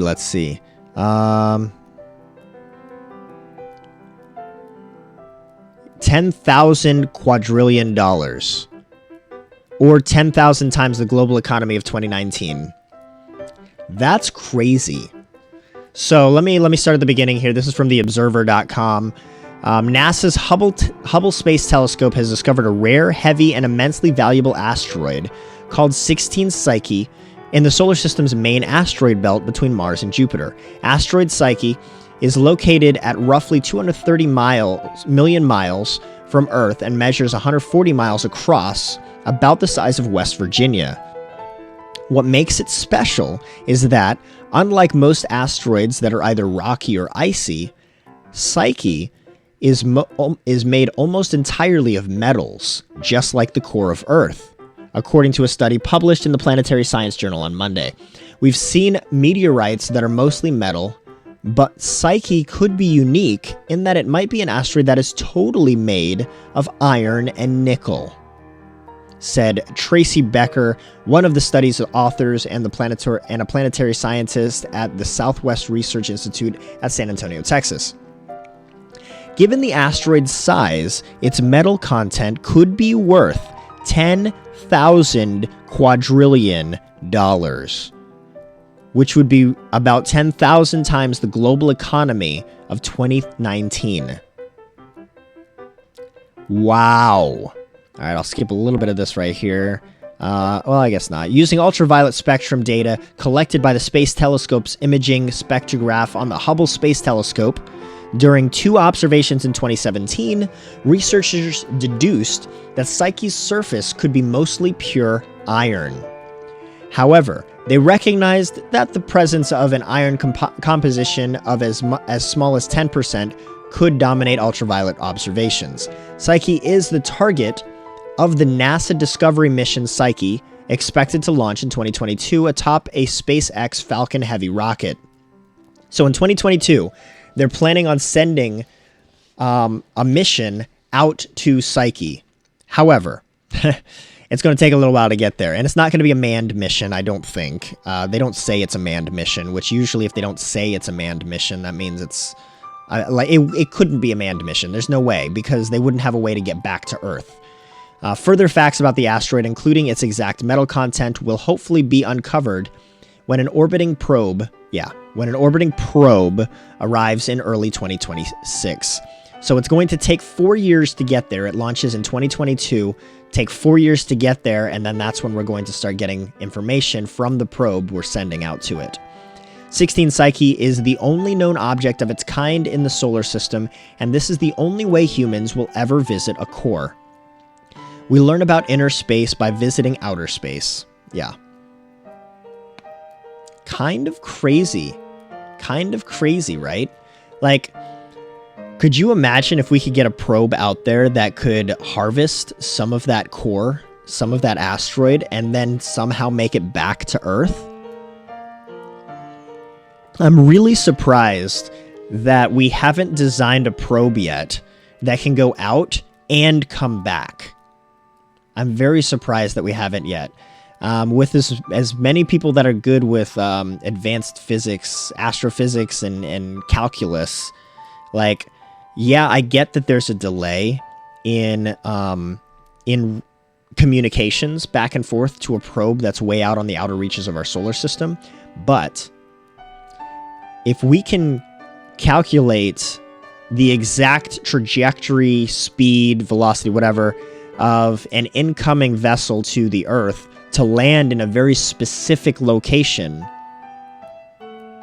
then I don't see, or even land in the middle of the ocean by deploying a parachute, like, then I don't see why somebody hasn't thought yet to figure out how to remotely send a command to tell an asteroid to turn around and come back.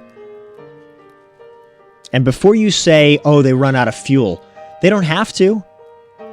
Like, why can't they, like, when they get to space, they have enough fuel to start their own trajectory, and then they stop.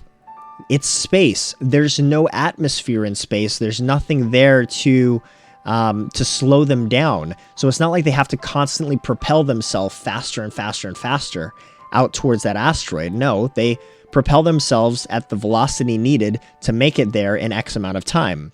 So why couldn't we give it just a little bit extra fuel to navigate itself to turn around, even given all of the delays in communication, right? Like, we can detect and say, okay, these things around it are moving at this speed. Therefore, by the time we get the command to the probe to turn it around and start coming back, we know that it needs to go at this angle so that it avoids this object that would be there by the time it gets the command. Like, I get that there are a bunch of variables in place, but there are very, very smart people at NASA and at SpaceX that I'm surprised somebody hasn't thought yet to remotely control a probe and get it back home. If we can do that, then we can do mining missions on stuff like this. Could you imagine if we could grab that asteroid and bring it back closer to Earth so that we could mine it on a regular basis? That'd be insane. That would be quite the mission. But I don't think we're there yet. Doesn't sound like it. It sounds like this is going to be a standardized, like, probe mission out to this asteroid. But super, super interesting nonetheless.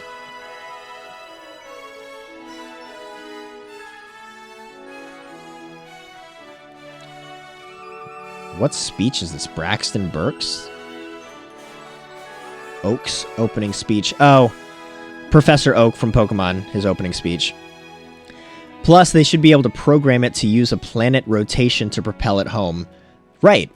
Like, they can slingshot it home to get it home faster.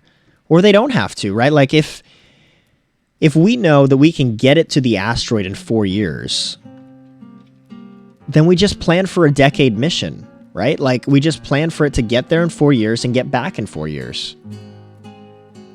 That's not like, yeah, it would take a long time, but by the time it gets back, it'll be 10 years later, and we'll have, 8 years later. It depends on how long it takes to mine the asteroid or grab the asteroid, but yeah, it could get back here faster than 4 years if they use a slingshot method. Now, I think Bug Eyes, don't quote me on this, but I think the reason we haven't done slingshot missions with probes as of yet is because while in theory it works in the movies, I think there are too many variables that could go horribly wrong, with burning up in the atmosphere, with getting out of the gravitational pull of a planet in time, and things like that. So there would have to be some corrections to be made, I think. But still, you're absolutely right. Like, there are so many smart people, right? Like, all the geniuses that work at NASA and they can't figure out a way to get it home and get it home faster than 4 years. I don't know.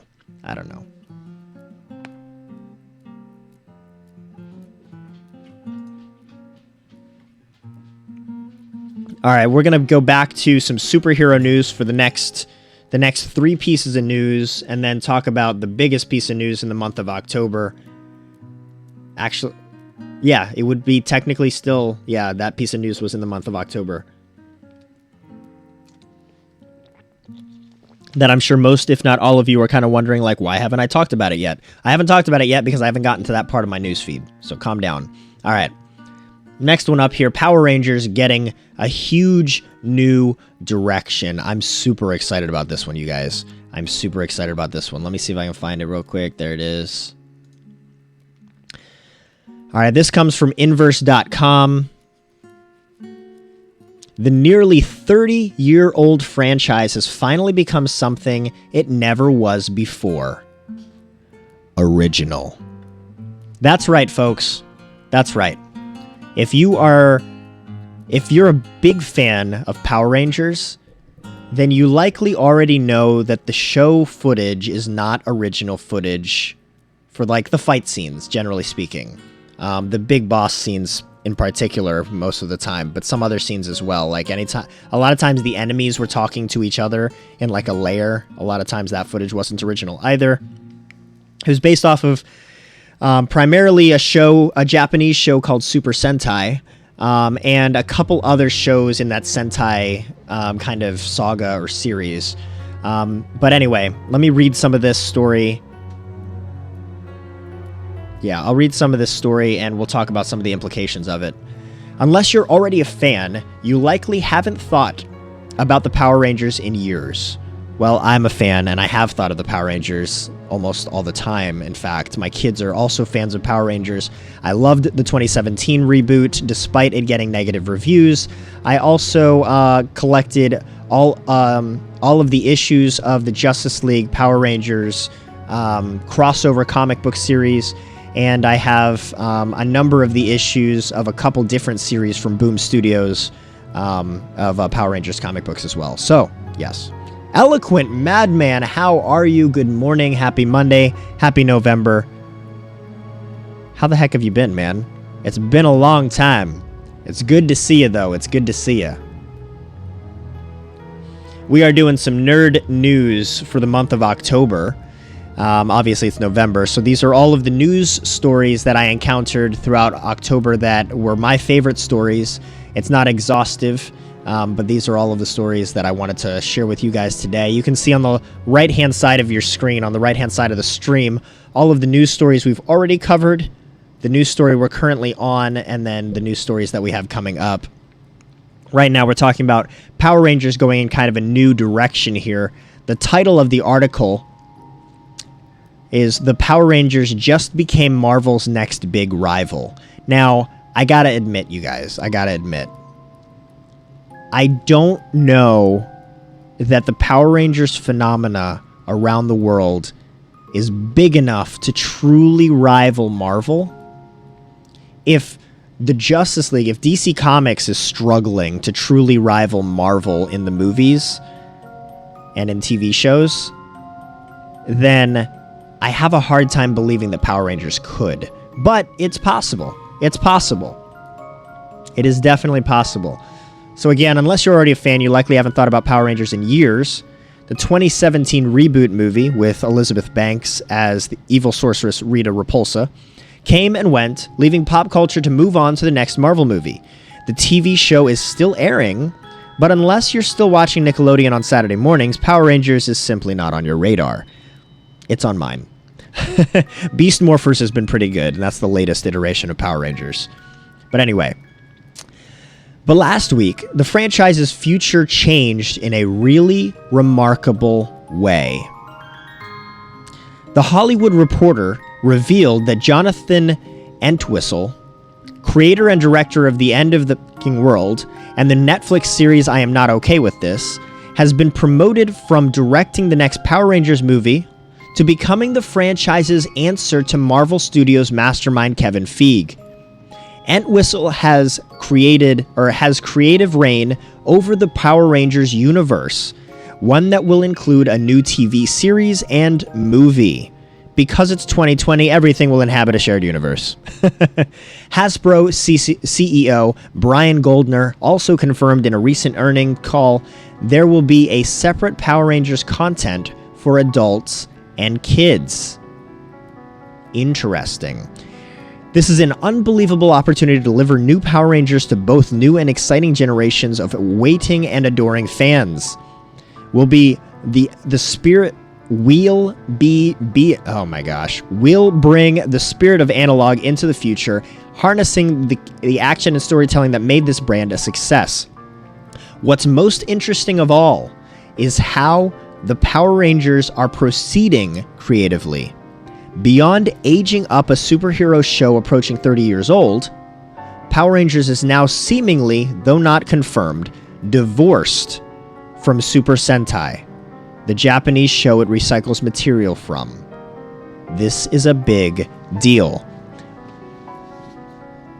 So, for 30 years, for roughly 30 years, almost 30 years, Power Rangers has been around. And every single episode of the TV show steals footage from the Japanese show Super Sentai. Now, not all of them have been Super Sentai. Some of them have been a couple other shows. But for the most part, they copy from Super Sentai series. So, like, and that's kind of why the footage looks cheesy and campy all the time, because they have to work with the source material, which is Super Sentai. So really, I think most of the footage that's filmed in the States or in Canada, the English speaking parts of the film or parts of the show, all of those scenes are pretty much anytime there's English speaking, anytime there's a face that is the actor or actress playing a Power Ranger or playing a cast member. Those obviously are filmed separate from Super Sentai. However, fight scenes where everyone is masked or Zord scenes where you're fighting like big characters, the reason it always looks so cheesy is because it's literally taken directly. Footage is taken directly from Super Sentai footage. That's why. There's a deal in place where, I don't know, Super Sentai just gives the footage over to the studio, to Saban Entertainment / Bandai now, or rather not Bandai. I think now it's Hasbro, right? I think Hasbro now owns the rights to both the toys as well as the franchise in general. Yeah, Hasbro. Much of the Power Rangers move on from however much of the Power Rangers move on from the Japanese roots, the new arrangement implies Hasbro, current owners of the Power Rangers, are investing into the franchise in a way previous owners like Saban and Disney did not. So they're saying Saban and Disney. So Bandai owned the Power Rangers for a little stint as well. But Disney really took over most of the creative rights for a little bit before Saban took them back. But anyway, that was when Power Rangers was on Nickelodeon. It was not owned by Disney. For like 1 or 2 years, it was on Disney channels, and that was when it was owned by Disney. This could eventually put Power Rangers in a position to compete with the MCU, potentially. So what they're talking about doing is essentially making a shared universe that is 100% filmed by the studio. where it's a shared universe between TV and movies.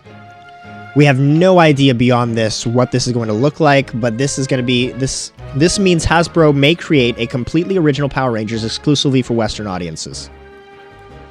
Next year, Power Rangers Dino Fury will run as the series has before, using elements from Super Sentai series, and the series that it's using is Koshiryu Sentai Ryu Solgar, whatever. I apologize if I'm butchering that. That's not whatever. That's not me trying to disrespect Japanese language. I apologize. That was disingenuous. That is the name, though, nonetheless, that series there, of the Super Sentai series, or season, rather. But after that, audiences, so after next year's Power Rangers Dino Fury, after that airs, audiences may be in for something they've never truly seen before, and it might be because of Entwistle himself. A completely 100% original series. We shall see. I'm really excited about this. I'm super excited for whatever the movies may entail for Power Rangers as well. I was actually a big fan of the 27 reboot. There were aspects of it that I didn't like too much, but as a reboot, I thought they did a fantastic job. They took the concepts of Power Rangers and brought them into the new millennia in a good and a big way. A lot of the changes that they made, like to the costumes and to the command center, they make sense, right? They make sense. Power Rangers is an alien technology that's being harnessed. Of course, the stuff would look alien in a similar way that they did with like the Fortress of Solitude and Man of Steel being a spaceship. Duh. That makes perfect sense. It makes more sense for it to be a ship than it does for it to be a crystal that gets thrown and grows a Fortress of Solitude out of ice, out of nowhere in a matter of seconds in the middle of the Arctic. Like, let's be real, people. But anyway. Some of the creative choice changes that get made in some of these reboot movies get met with a lot of hatred from fans. Most of the time, if I can see the logic behind it, then I can back it. And that's how I felt about the 2017 reboot. At this time, there's still no confirmation yet on whether or not this next new movie that Entwistle will be putting out will be a sequel to the 2017 reboot, or if it'll be another reboot entirely. Personally, I hope it's a sequel, but at this point, I'm not holding my breath. I feel like they're just going to reboot it again. Because it's got a brand new creative direction. I don't know. We'll see. Time will tell. But I will stop on that front. Couple more stories here. Next up on the docket, Wonder Girl spin-off series with Gal Gadot. So I mentioned earlier, when we were looking at Wonder Woman being attached to the Flash movie, I mentioned that it sounded like Wonder Woman was also getting attached to something else. This is what I was talking about. My guess is a full reboot. Yeah, that's what my guess is too.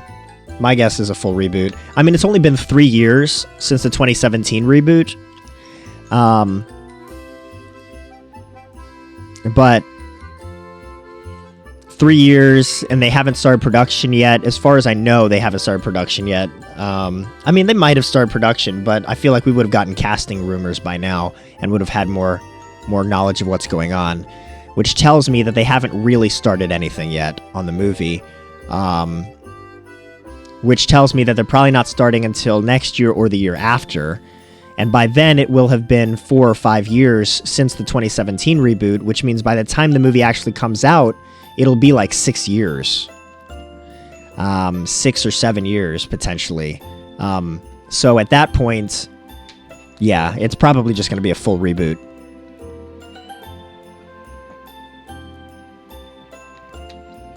Which I won't mind, but I really hope that they got to be careful with what they do, right?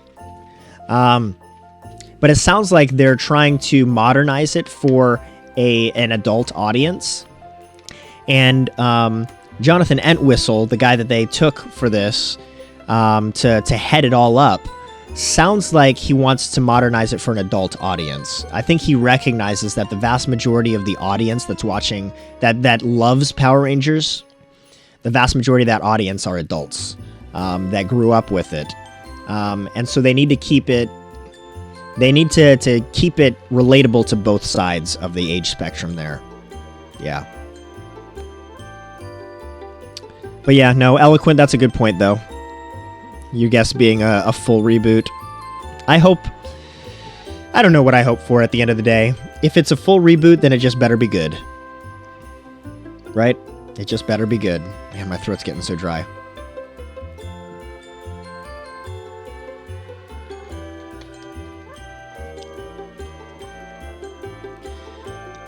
All right. So, Wonder Girl spin-off series. Let's take a look at this article.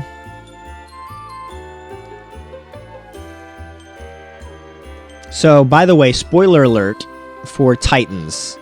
If, I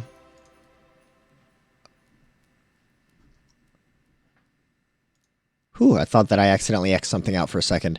I thought I accidentally X'd out my OBS. That would have stunk. So this is going to have a little bit of a spoiler alert for those of you that aren't caught up in the Titans show, the Titans TV show that aired on the DC Universe streaming service. So if you're not caught up on that, then there's a spoiler alert, minor spoilers for the end of it. Excuse me. Yeah, that's not news. Okay. So this comes from We Got This Covered. Great source for rumor stuff. HBO Max reportedly wants Gal Gadot for Titans spin-off series. Titans spin-off series. What kind of a spin-off series would Wonder Woman be a part of, you might ask? Well, it might be one for a Wonder Girl spin-off series. So Wonder Girl was, of course, in Titans, if you were unfamiliar. Wonder Girl was in Titans. She was a primary character for Season 2. Production on Titans Season 3 is underway right now, with the DC TV series continuing to expand its storyline in exciting ways, such as Jason Todd becoming Red Hood. That was, of course, a rumor still, but nonetheless. It definitely feels like another spin-off following Doom Patrol, which was a spin-off of Titans, if you're not familiar with that. Or maybe even several could be in the works. She's a little old to be playing a girl. Bug Eyes, did you watch Titans or not? Because Wonder Girl was part of Titans, not Wonder Woman. Wonder Girl was part of Titans. Okay. So there was a different actress that played Wonder Girl for Titans. And Wonder Girl and Wonder Woman are not the same person. Wonder Girl is the sidekick to Wonder Woman in the comics and in the Teen Titans versus Justice League. Seeing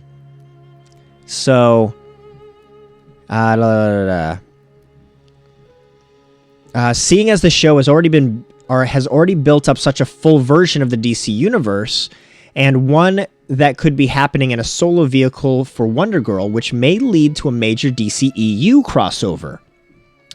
An insider is claiming that HBO Max is keen to make a Wonder Girl series, given how popular the Wonder Woman character has been in the movies. In fact, their hope is apparently to get Gal Gadot on board for some kind of appearance, probably just a cameo. The guy explains that the concept as a small-scale version of what Marvel is doing with their movie TV crossovers over on DC Plus or on Disney Plus.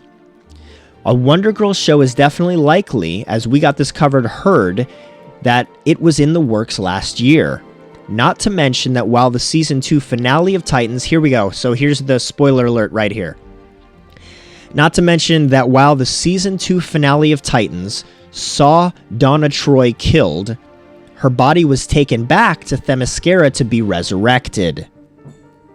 So, the spoiler here is, at the end of Titans Season 2, Donna Troy, who is the character Wonder Girl, played by Connor Leslie, Donna Troy was killed in the season 2 finale, but there was also a scene where her body was being taken back to the Themyscira Island, potentially to be resurrected at Themyscira.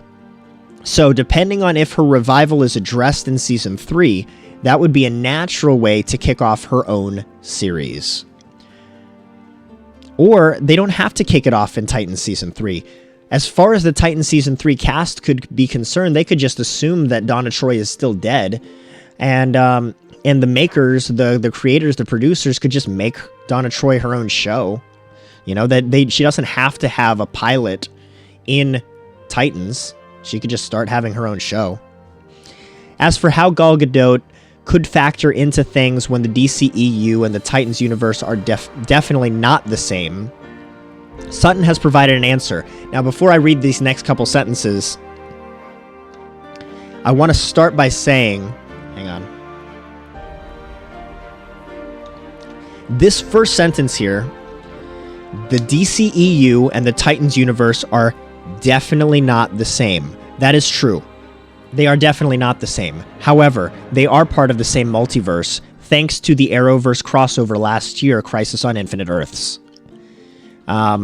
Because if you guys saw Crisis on Infinite Earths, you know that there were scenes that depicted multiple different movies and TV shows, which included the Titans TV show and the Doom Patrol TV show.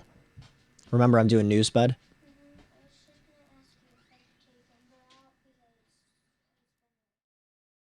If you can let Ember out, I would rather you not let Ember out.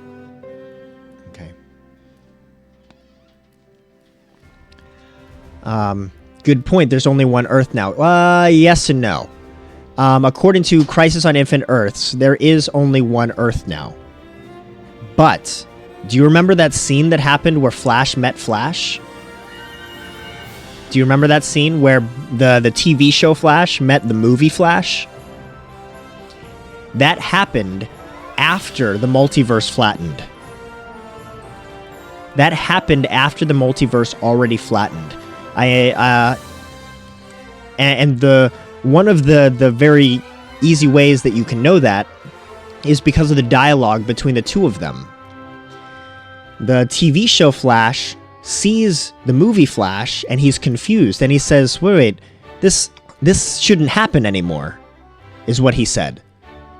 And then the movie Flash says, shouldn't happen anymore, and he's like confused. So that suggests that there's still a multiverse, just some of the multiverse universes collapsed into a single Earth. But there's still a multiverse. Why can we still know this? Because the TV show is still carrying alongside the DC movie, the DC movies, right? And they are obviously still separate universes. And Titans is still going on. And Stargirl is still going on. So some of them flattened, but not all of them flattened. So while Barry Allen in the TV show is having a hard time crossing into the multiverse again, that doesn't mean that it still doesn't exist. In fact, at the end of Crisis on Infinite Earths, that crossover, at the very end, you actually saw the aftermath of some of those heroes. In one instance, you saw Brandon Routh's Superman, actually, like flying in space at the end. If the multiverse completely flattened, then that Superman shouldn't exist anymore, right? So, there's definitely still a multiverse. They just alluded to all of the TV show universes on the CW collapsing into one Earth. And as far as Barry Allen in the TV show is concerned, he's confused because he thinks that there's only one universe now, even though he did in fact see another Flash still exist. So, that said, as far as I'm concerned, the DCEU and the Titans might be separate universes, but they're still part of the same multiverse. So, Sutton, the insider in this article, provides an answer to how there could be a crossover. He says that the logistics behind the crossover will all become clear after the Flash movie, which we all know will put Flashpoint, will pull in a Flashpoint and realign the DC multiverse, probably bringing a few different continuities together in the process. So, Flashpoint in the TV show created a bunch of different new universes in their own regard, and then Crisis on Infinite Earths collapsed a bunch of the universes into one, but there's still a multiverse. So the Flash movie could potentially flatten a few more multiverses for the movies, and maybe even the TV shows. Very interesting. Very interesting. I'm excited about some of this news. I'm excited about what's down the pike. It's good stuff. It's good stuff.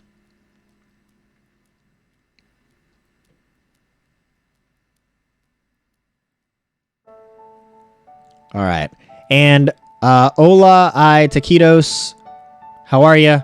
Good morning to you. Unfortunately, I only speak English, and I apologize. It looks like that is, it looks like you're speaking Spanish. I don't know, hablas inglés. I don't know how to say, do you speak English? But I only speak English. I apologize. But I hope you're doing well, if you can understand me. So, let's look at the next piece of news here. Another piece of DC news. Another rumor, yes, but kind of interesting. And along the same lines of Gal Gadot potentially joining Wonder Girl in a maybe spin-off HBO Max TV show, is the potential, or is the possibility of Superman's Henry Cavill, or Henry Cavill's Superman. Oh wait, no, we talked about that already. We talked about Henry Cavill in a new Superman TV show already. Sorry. But along the same lines of a multiverse, there's potentially going to be another Superman. So let me pull up this article. This is also from We Got This Covered. DCEU will reportedly be getting another Superman soon. I don't know what soon means, but that's what this is saying. So, at this point, the speculation about what the future may bring for Henry Cavill's Superman is likely to carry on for a while yet. At least until either the actor or the studio issue some sort of definitive statement on the matter. After all, the Big Blue Boy Scout has been linked to a whole host of upcoming DCEU projects, but nothing has been outright confirmed.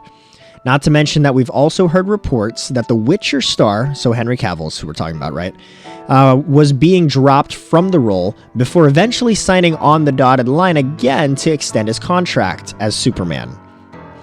But even then, there's no clear picture of where and when we'll see him next, or what his DCEU future looks like. And while that's still the case, sources close to We Got This Covered, the same ones who told us that a Green Lantern and Justice League Dark show are coming to HBO Max, which have been confirmed, by the way, the same sources say that Warner Brothers has definite plans to introduce a new Superman at some point. That doesn't mean that Henry Cavill is out, though, as with the introduction of the multiverse, there can easily be multiple versions of the same character running around. Just look at how the DCEU will soon be home to Pattinson and Affleck's Batman, not to mention Michael Keaton's too, which continuity this new Superman will hail from, or which version of the hero it'll be, we don't know yet. All we've been told that is that we'll sure be seeing a new Man of Steel in the franchise at some point, and this take on the hero will be getting his own solo movies as well. This shouldn't come as much as a surprise either, as while Cavill is indeed signed on for more appearances, many reports have pointed him only showing up in cameo capacity in future projects, or even getting an HBO Max series. With all of his other commitments, it doesn't seem like he really has the time at this stage to be headlining multiple feature-length films as Superman, and with WB said to be on frosty terms with him anyways.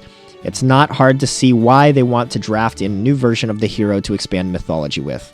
So, kind of interesting. I don't know how I feel about it because I as I mentioned earlier, I really enjoyed Henry Cavill's Superman. I feel like he'd do a phenomenal job if they kept him in the role for longer, and I think they're going to. Although it might not be in full, feature films like this article is saying. Michael Keaton also played a bad guy in the MCU universe. Yeah, he played Vulture. Yeah. Those don't cross over, though. MCU will not cross over DC. That would be quite the precedent if that happened. That would be absolutely insane if that happened. There'd be a lot of issues, because there are a lot of characters that have actually played Marvel characters and DC characters. For example, Ryan Reynolds was Green Lantern, and he's also Deadpool. And he was also in the Fox's Marvel characters in the X-Men franchise, because Ryan Reynolds, before he was Green Lantern, Ryan Reynolds was the experimental monster Deadpool version in I think it was was it a Wolverine movie? Oh, it was the Wolverine movie, I think, right? In one of the first Wolverine movies. Yeah, he was that guy. He had like no mouth. He couldn't talk, and Wolverine just battled him on top of like a nuclear power plant or something like that. That was Ryan Reynolds in that movie. Then Ryan Reynolds was Green Lantern for DC. Then Ryan Reynolds was Deadpool for Fox again. Oh, sorry. And as well as who else? Chris Evans. Chris Evans was in Fantastic Four, both the Fantastic Four movies. Oh yeah, thanks. X-Men Origins. Thank you, Eloquent Madman. Thank you. But yeah, Chris Evans was the Human Torch in the Fantastic Four and the Fantastic Four Silver Surfer movie, Rise of the Silver Surfer. He was Human Torch there, and now obviously we all know Chris Evans as Captain America in all of the MCU movies. So I mean, there are definitely character or actors that have spanned both sides, but typically speaking, contracts stay exclusive for however long they're supposed to, right? But yeah, that would be kind of interesting, right, if they could cross over. But Michael Keaton is supposed to be coming back as Batman, apparently, in the Flash movie. So that'll be interesting. I'm super excited to see how that actually turns out. But yeah. All right, and then we've got one final piece of news here. Like I said, I figured we were probably going to go to about 7 o'clock today. So one final piece of news.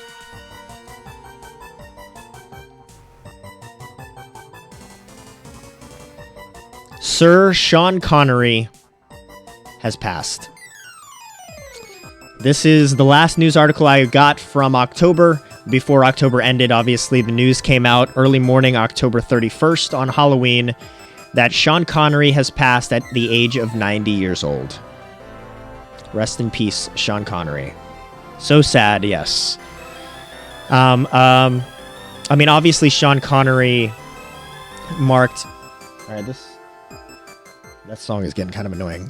Sean Connery obviously marked a whole generation of James Bond, right? Like he really made James Bond as big as James Bond is today. The only reason we, I think, still have James Bond movies is because of how many movies Sean Connery was James Bond in. But it's classic, right? Not to mention, The Rock. He was in The Rock. He was in The Untouchables. He also voice acted the dragon in the first original Dragonheart movie. I don't know if you guys knew that or not. In fact, in my personal childhood, that was a big part of Sean Connery's influence on my life, because I knew that Sean Connery voiced the dragon in Dragonheart, and I loved that movie so much. Of course, that the other actor in that movie would be Kevin Costner, right? So you've got Kevin Costner as the human dragon slayer in Dragonheart, and then Sean Connery voicing the dragon himself. Oh, and Highlander, yes, thank you. Highlander, a big part of my childhood as well. What was his name? Villalobos Ramirez, right? What was his first name? Juan Sanchez Villalobos Ramirez. I knew I remembered him. I didn't even have to look that one up. Hi, Fal. How are you? Good morning, Fal. Happy Monday. Happy November. How you doing? Juan Sanchez Villalobos Ramirez. Sir Sean Connery's character in the Highlander franchise. I'm doing well. Thanks for asking. We're just going over this is our nerdy news day. Going over the nerd news from the month of October that I've come across. We're actually on our last topic for today's stream, so we'll be closing up here in a few minutes. But you can see on the right-hand side all of the topics that we covered, unless you guys have more stories that you came across that I didn't touch on this stream. By all means, tell me what's going on in the world. Again, try to stay away from politics and religion. Let's try to keep this nerd related. All right, tech, comic books, movie, TV shows, superheroes, those types of things. But yeah, Sean Connery passing. Actually, so for those of you that don't know, I'm the music director at my church. I lead the music there, and I typically close out the service while our pastor is ending the service. I usually hop on the keyboard and I trickle the keys a little bit, just as some nice, somber, soft music to get some introspective or retrospective of pondering and prayer time. But while I was playing the keys, I don't think anybody noticed this without me mentioning it to them.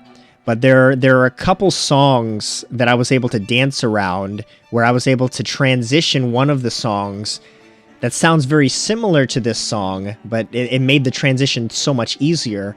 But I actually played for a few different times during my trickling. I played the main theme song for Dragonheart. And that was in my own little way my homage to Sir Sean Connery's passing, or to Sean Connery's life, in honor of his death this weekend. That was kind of funny. Let me see if I can find that real quick for you guys, what the song sounds like. I don't know if you guys know it or not. Dragonheart. Oh my goodness.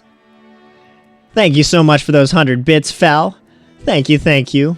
Too sweet, too kind. I appreciate that. Didn't notice? Yeah. So here. So the Blessing, the song The Blessing, at some points I'll do that song, like the chorus for it. It's a little bit different than the way we play it, but the melody is there, where it's like ba ba ba ba ba ba ba ba ba ba ba. Well, those exact notes like dance around the melody for the Dragonheart theme. Let me see.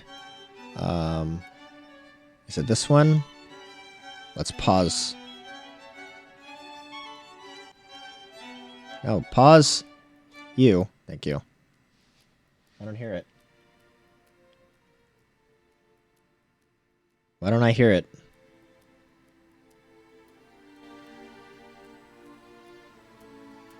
Super quiet. I think it's like Draco's theme. Let me see. Dragonheart Draco song. Here we go. To the stars. Here we go. This is it. This is the theme that I played. Not this. Come on, skip the ad. There we go. Alright, pay attention to this, y'all.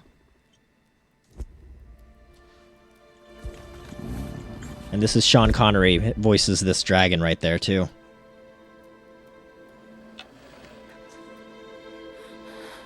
It's just a couple minutes. We can sit through this. In honor of the late Sir Sean Connery.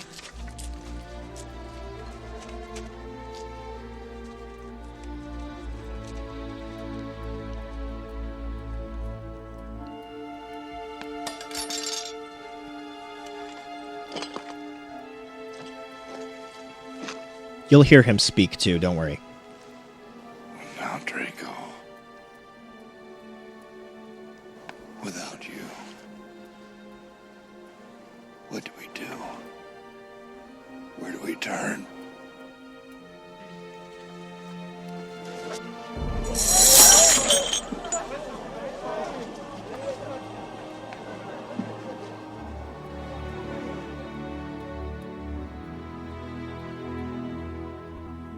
To the stars, Bowen. To the stars. That theme you hear right here.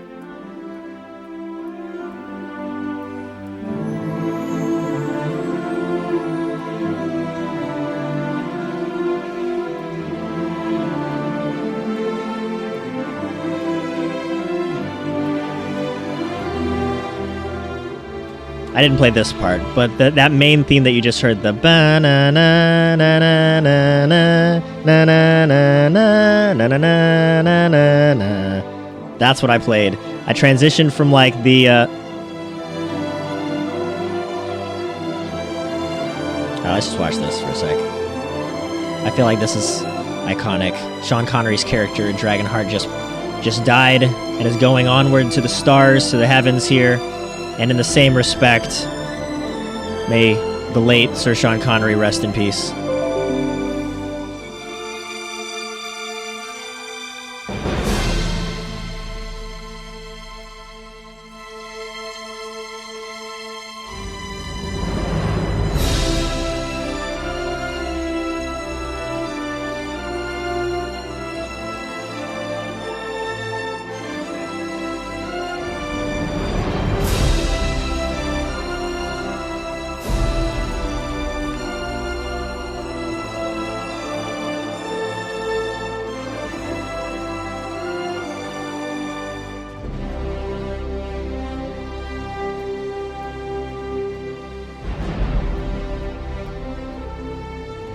And in the days following Draco's sacrifice.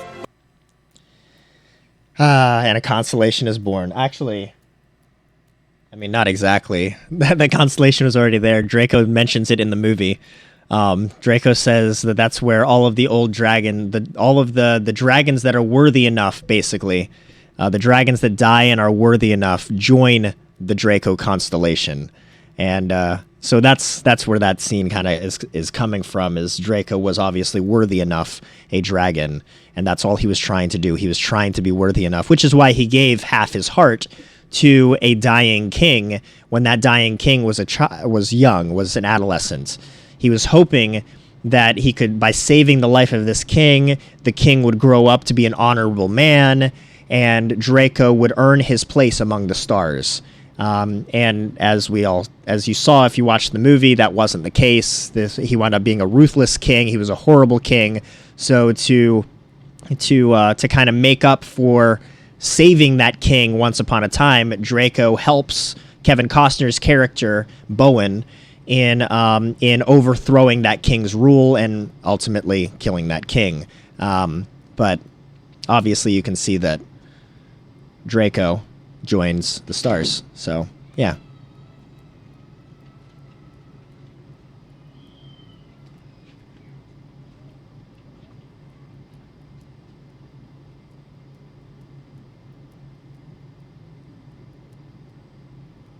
Sorry, I thought I heard like a loud thud upstairs just now. I thought I heard a loud thud, and then I thought I heard screaming and crying, but while I heard screaming, I don't think anybody's hurt. Okay. I think we're okay. Thank you for the 20 push-ups between both of you, Dazar and Bug Eyes. Appreciate that. We'll share those tomorrow.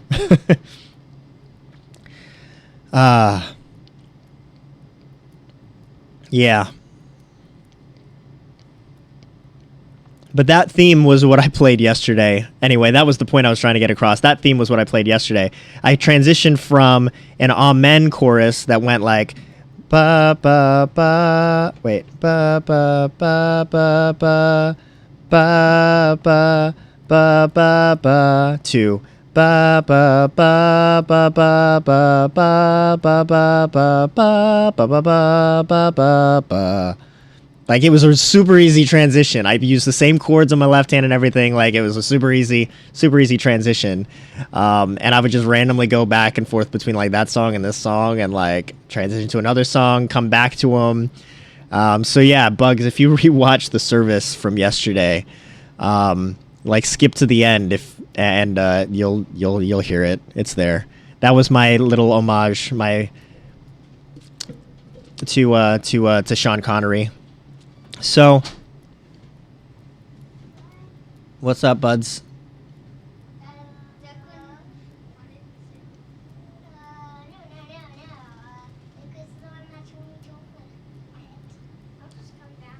I'm finishing up, boys. And remember, we're not playing any video games today. Okay, but I'm literally about to finish. No, when I'm playing video games, I do. You can come down and say hi if you want.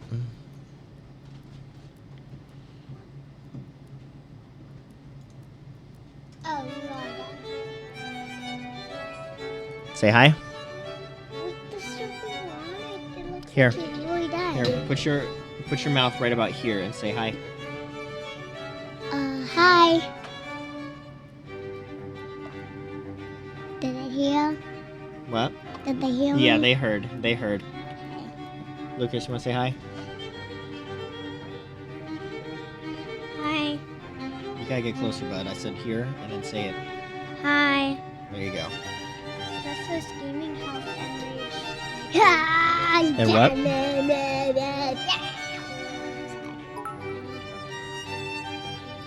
Encourage. Yeah, it says encourage, though. Val, thank you so much for that other 100. Thank you for the 100 more bits. I appreciate that.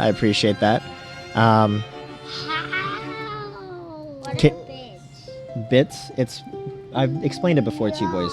It's where people are kind of donating money to the stream. Yeah. Can you say hi to all the peoples? Hang on. All right, say. You don't have to get that close. You can say it from where you're standing. But you got to scoot in this way more. Yeah, go behind. There you go. Okay. Say hi, Bugs. Hi, Bugs. Hi, Fal. Hi, Fal. Hi, Dazar. Hi, Dazar. I think that. Hi, Eloquent Madman. Hi, Eloquent Madman. All right. I think that's most of the folks that have been chatting. So. All right, y'all. We are gonna forgo a raid today, but I appreciate you guys hanging out with me through the news here. All of these various topics. Again, I really encourage you guys to find the news stories that have stood out to you, big or small, in the nerd world for next month. I might actually have to do these nerd news streams more frequently. It might have to be bi-weekly instead of once a month, just because there could be a lot of news in a single month, right? However, at the same time, we covered this. You know, if I had, let me look back at my news, right? We did half of this in the first hour, the second half in a second hour. If I had another of the same amount of news, then really we would cover it by 8 o'clock. In and out of picture? What do you mean? Oh, him? Yeah, I don't think he's really trying to stay in the camera, but yeah, folks, I encourage you guys to bring your favorite stories from this upcoming month to our December stream. Right? We're doing this on the first Monday of every month. The first Monday of every month is going to be all of the news stories that were my favorite stories encompassing the previous month. So all of the stories in November, we're going to share on the first Monday stream of December. So I encourage you guys to bring them there. I do want to share the Golden Acorn, of course. Yeah, hang on. All right, go ahead. Fall down 7 times, stand up 8.